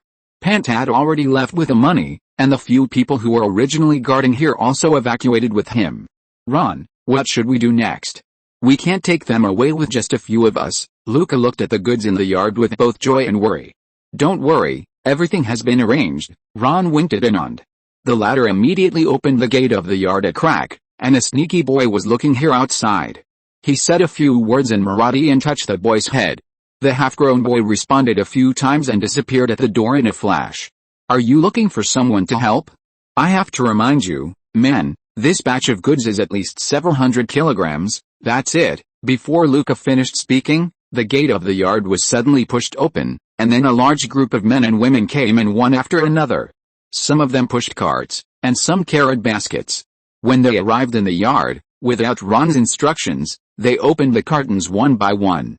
Then they put boxes of medicine into carts and baskets, spread a layer of straw, and covered them with crushed ice or a few freshly caught fish. They worked skillfully and silently. When they filled their tools, they got up and left. When they got outside, they immediately started talking and laughing, just like fishing normally. Luca was stunned by the scene in front of him. Everyone here behaved quite naturally, except him. Bro. This is not your territory, is it? You are the gangster boss here, right? Don't talk nonsense, I'm a serious person. What gangster boss? They are just here to help. While they were talking, most of the piles of cardboard boxes in the yard had disappeared. These fishermen worked incredibly fast. Okay, let's go too. Ron took Luca, who was half shocked and half confused, and followed the crowd out of the yard. There were more than 20 large wooden fishing boats on the edge of the dock, all built according to the same design. Boats like this have been sailing in the Arabian Sea for more than 500 years. Among those wooden boats, there are also larger and taller iron-hulled boats everywhere. The rusty and ugly iron-hulled boats and the graceful wooden boats are parked side by side, as if they are telling a story of world history. Those iron-hulled boats, right? Which one have you prepared? When are we going? Luca stretched his neck, and the boat lights were lit one by one, and the whole sea was shining with stars. We are almost there, Ron smiled. The fishermen pushed carts and carried baskets and stopped in front of a wooden boat. Luca couldn't help but frown. But Ron went forward and shouted a few words in Marathi, and soon a few wooden boards were put over. He waved his hand, and the fishermen lined up to board the boat with their things. In just over 10 minutes, the unloading was completed. Ron smiled and greeted them a few words, and the crowd gradually dispersed. Your cargo is all in the cabin, together with the seafood. This is a good disguise to cover up the smell of medicine. Wait, are you saying that we are just taking this wooden boat that is older than my grandfather? Luca stamped his feet anxiously, and the wooden planks on the deck creaked. Seeing his movements, the captain standing next to him immediately started talking a lot. What did he say? He said that this boat is stronger than your grandfather. Thank you for his greetings, but can he understand English? Luca looked at the captain in surprise. He was an old man with a white beard, about 50 or 60 years old. The wrinkles on his face were like the statues in the temple, dark and shiny. Seeing Luca's eyes, he immediately shook his neck proudly, as if mocking him for not understanding Marathi. His name is Majid, and he has lived on this ship since he was born. He has sailed in the sea for decades and is familiar with every reef hidden in the water. With him, you will never get lost. What do you mean? You are not with me. Luca was anxious. Anand will be with you. You can trust him as much as you trust me. Anand, who was standing behind them, immediately smiled and shook his neck. I not only understand English, but also speak it. Hey, men, are you sure this is okay? Luca looked at the ship, the captain, and Anand with some doubt. You will go out to sea in the early morning and are expected to arrive in the high seas between 2 and 3 o'clock. The patrolling coast guards during this period are all our people. A considerable part of the 30% commission will be given to them. So don't worry, they will either turn a blind eye to you or treat you like a friend. Of course, if you don't want to deal with them, just let Majid send a signal. Ron's money was not wasted. He also helped the customs officers exchange a lot of dollars. In order to open up this relationship, he spent a lot of effort. Of course, the commission was not as exaggerated as just said, only about 5 or 6 points, and the rest fell into Ron's own pocket. Customs officials actually prefer Ron to turn their black money into dollars, which means that there is a steady stream of wealth that can be freely disposed of. By the way, have you arranged the boat I asked you to contact? Ron asked. They will pick me up on the high seas and return directly to Brazil. Oh, this is a long journey? No way, we can't go by land. The Persian Gulf countries are too chaotic. God knows what will happen. It just so happens that I have friends who deliver goods in the nearby waters. They are familiar with the area. Okay, I wish you a safe journey. Bless me, Ron. If this business goes well, we will find the code of wealth, and you and I will become millionaires. May the sun god Surya shine on you. Ron returned to the shore, waved his hand, and left the dock with Vino and the others. He had a lot of business to do, and things like going out to sea could be left to familiar people, without him having to do it himself. Back to the fishing village, the passing fishermen greeted him happily, with joy and expectation in their eyes. Ron gestured to Vino, who immediately took out a bundle of rupees from his arms and began to distribute money. All the people who just helped transport the goods have 200 rupees each, which is a generous reward for them. Whether it is Ron or Vino, they know most of the people here. This fishing village, a little inland, about across the road is the slum where Anand and his friends live. Every day, a considerable part of the catch here is bought by the residents of the slum. If the people in the fishing village are short of some daily necessities, they will also go to the small shops in the slum. They often visit each other and are familiar with each other, just like friends. This is a mutually beneficial coexistence relationship. Ron has visited both sides more than once. It is precisely because he is familiar with the situation here that he agreed to Pant to deliver the goods at the dock. There is no safer place than this. Ron Baba, Alibay hopes that you will come to visit when you are free. After handing out the money, Vino conveyed the instructions of Taj Ali. Taj Ali is the leader of the slum, and he and Ron have met several times. Tell Taj that I will go. Ron knew that it was time to repay the favor. Without the help of Taj Ali, the two sides would not have cooperated so well in this transaction. But before he went to the slums again, he had to meet Kavaya first. A big deal was waiting for him, buying land. P.S. Big guys, it will be on the shelves at 12 o'clock tonight. A total of 20 chapters, go for it. Begging for subscription support, if the results are satisfactory. 30 chapters. Keep going, take a leave to update at home. Chapter 73 Remarks on the release. Chapter 20, the author is sorting out the manuscripts. There is a lot of content, so I need to check it slowly and upload it on time at 12 o'clock. Of course, you don't have to stay up late. The first order is 24 hours, and it's the same for reading during the day. Finally, I ask for another wave of subscriptions. I am really working hard to update it. Please. Big guys. Go. Chapter 74, Walking into Trap. Ron and Kavaya agreed to meet at the Mundaja Cafe. The environment here is very good and much more spacious than her cramped apartment. Of course, Ron guessed that Kavaya was not so confident in him. He is an Indian man, the kind of Indian man who would not be surprised to do anything when living in the same room with a woman. It was a bold risk for her to allow Ron to go upstairs last time. This time, there are more things to talk about and they will stay longer. It is safer to stay in a cafe. There are not many people in the Mundaja Cafe. There are few Arabs sitting in the corner, 2 cautious Asians sitting near the door, and a leisurely European occupies the best window. When the fashionable and beautiful Kavaya came in, she unconsciously attracted most of the attention in the cafe. They rarely see such a confident and beautiful Indian woman, even though this is the most developed and open commercial city in India. Hey, Ron, she came over and hugged him naturally, with a smile on her face. This is another unexpected move. Most Indian women would not do this. Ron liked her and hugged her warmly in return. Her thick dark brown hair was messy and slanted, her back was straight, and her eyes were clear. When she hugged Ron, her fingers would touch his neck casually and friendly, soft and enchanting. What are you busy with recently? Still writing your crime record report? Ron asked. Almost. What about you? Busy committing crimes? Would a bad guy like you do such a thing? Kavya laughed. Nothing is impossible in India. Ron shrugged jokingly, and called the waiter to order 2 cups of coffee. That's right, she nodded. Bribery is not a crime in India, otherwise I would never finish my crime report. Well, don't worry about this kind of thing. Even Indira Gandhi can't do anything about it. What can you do? I'm just sad, Ron. You never know how much bribery is done in private every day. Especially after getting to know some inside information, you really worry that this country will collapse one day. Indira Gandhi is more like a dictator than her father. Even she is helpless against this phenomenon, let alone the later ones. Ron understood Kavya's feelings. She had just returned from studying abroad and was determined to become a journalist. At first, she was heartbroken when she came into contact with such things, but then she might become numb, and finally she might be integrated into it.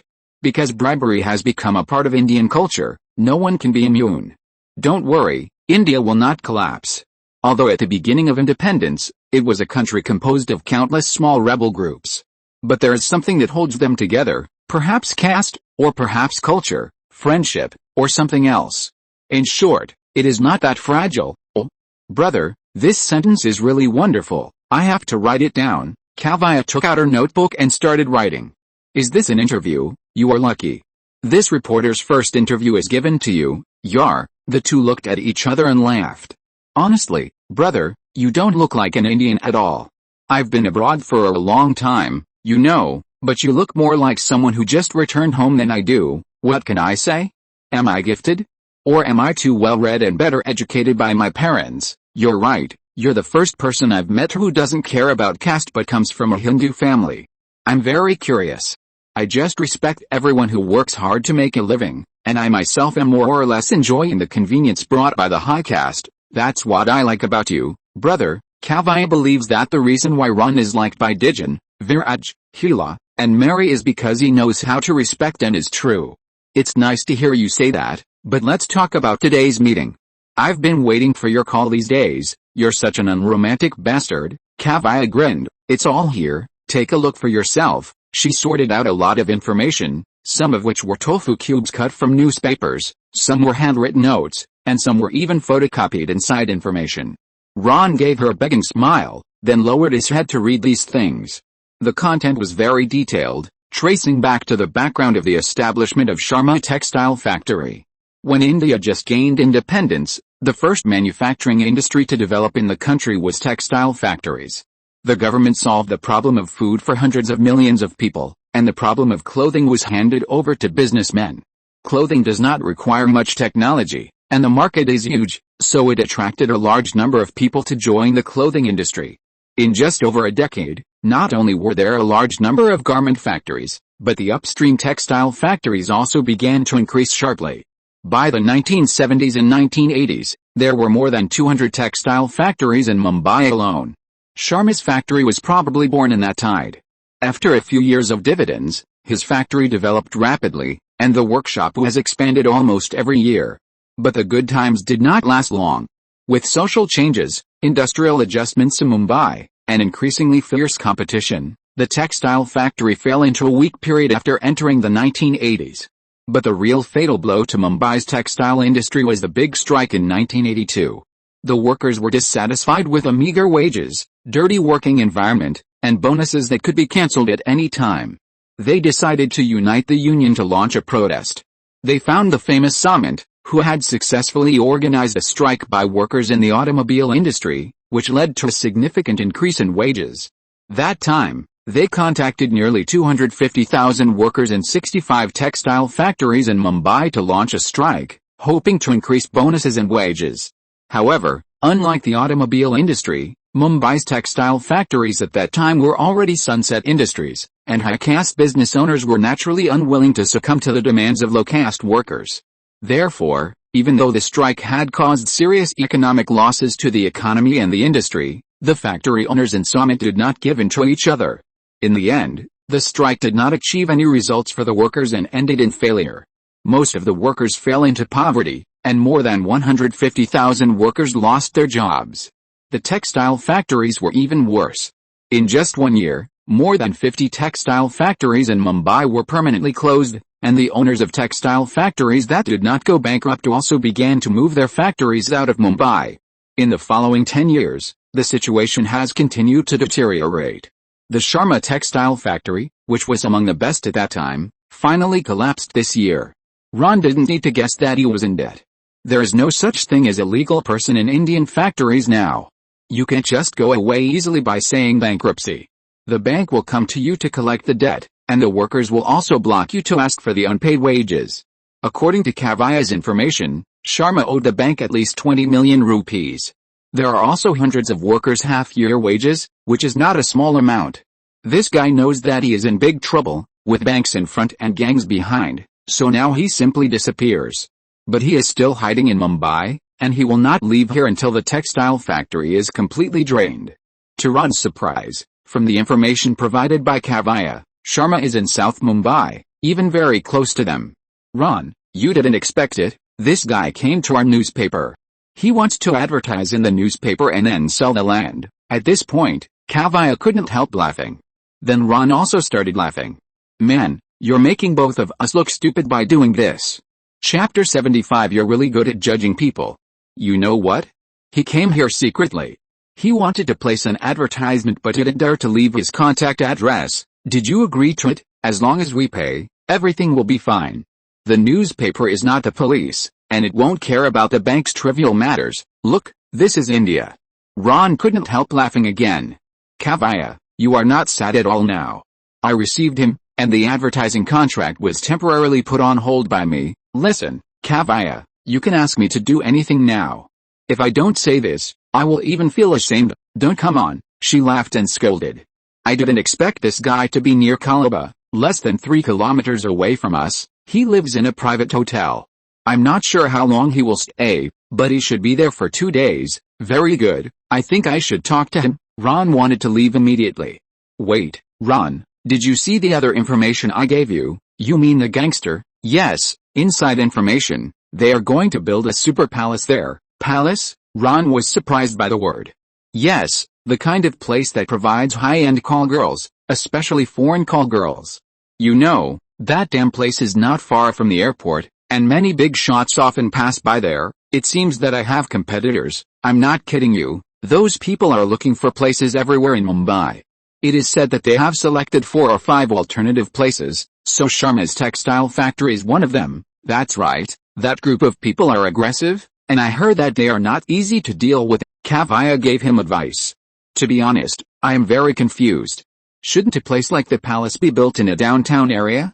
For example, South Mumbai, how many guests can it attract with just an airport? Who knows? This may also be related to them being outsiders. Outsiders. Ron caught another key piece of information.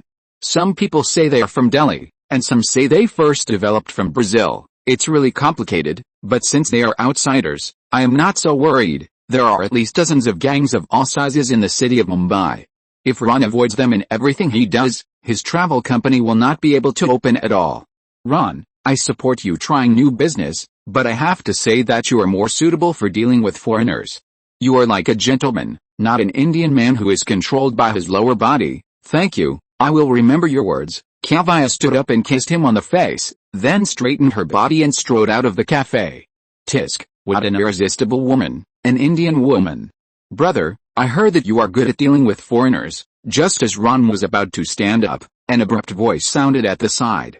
He turned around and saw that it was the European who occupied the window seat of the cafe.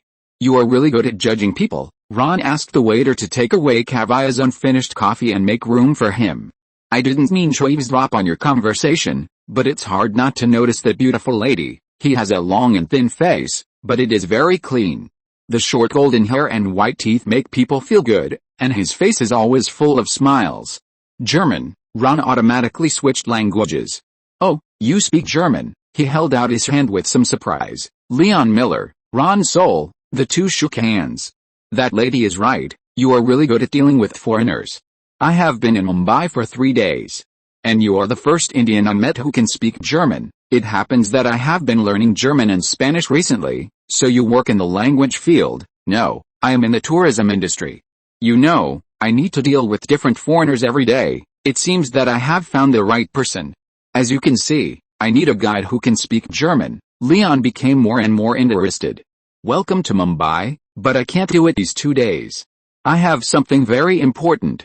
If you need a guide urgently, I can arrange someone else for you, the kind of guide who can help you avoid a lot of trouble and always be helpful. Ron handed over a business card. He no longer takes jobs in person, and he is not free now. Well, man, I think I will use it when necessary. Leon shrugged and accepted the business card. Good luck. Ron patted his shoulder and left the cafe quickly. Sharma is probably in his 50s, fat and bald. The recent textile factory incident has upset him, and greasy sweat will seep out of his brown forehead every few minutes. The bank has been collecting debts, and Sharma would pretend to be submissive at first, but recently he has simply hidden himself away and refused to see anyone. And that damn gangster, they are only willing to pay half of his psychological price for the land. Sharma likes to take advantage of others, but he doesn't like to be taken advantage of. Unfortunately, his friends and partners have no interest in taking over the textile factory. There is nothing worth mentioning around that place, and if he does real estate development, it will most likely be a loss-making business. There is no other way. He can only try his luck in the newspaper. Maybe someone will come to him. He sent a servant out to inquire about the news, and now Sharma is the only one in the room. Knock, knock, knock. I'm on. What? Wait, who are you? Don't misunderstand, Mr. Sharma. I'm here to discuss business. You've come to the wrong place. Sharma immediately closed the door. With a snap, a big hand held the door. No matter how hard Sharma tried, it was useless. The Strativino smiled at him with a crooked mouth, then stepped aside. Ron walked into the room leisurely behind him. He didn't bring Anand today. The short and thick melon had no deterrent power in such occasions. Vino was Anand's cousin. Not only was he tall and strong, but he was also a good actor. Ron just gave him a little guidance, and he learned the essence of the crooked-mouthed Dragon King. What do you want to do? I warn you, my bodyguard will be back soon. Sharma's face was covered with cold sweat. He didn't know what went wrong, why the gangsters found this place. He was obviously very careful. Hey, men, I said I'm here to discuss business. That piece of land, Ron reminded him. 5 million rupees is impossible. At least 20 million, otherwise I won't sign. Sharma stepped back in fear, shaking his neck wildly. Ron and Vino looked at each other. It seemed that this guy didn't understand the situation yet. But this 5 million rupees is very interesting, and he is also very interested. Sir, do you know what 20 million rupees means? That is enough to make you one of the richest people in Mumbai, with a beach villa, a garden, and servants. And all you paid is a piece of wasteland that no one cares about. That is a whole textile factory. It was once one of the largest textile factories in Mumbai. Textile factories are outdated. Let's sit down and have a good talk now. You don't want to continue hiding and worrying about being harassed by banks and gangs all day long, right, aren't you here? Wait, Sharma was stunned. So you are not Elizabeth's people. Who is Elizabeth? Ron showed the same puzzled expression as him. End of this chapter. Thank you very much for reaching the end. Don't forget to like. Looking for more exclusive content and immediate access? Subscribe to our Patreon. Remember, every like, subscription, or donation encourages us to continue. Thanks to everyone. See you in the next video.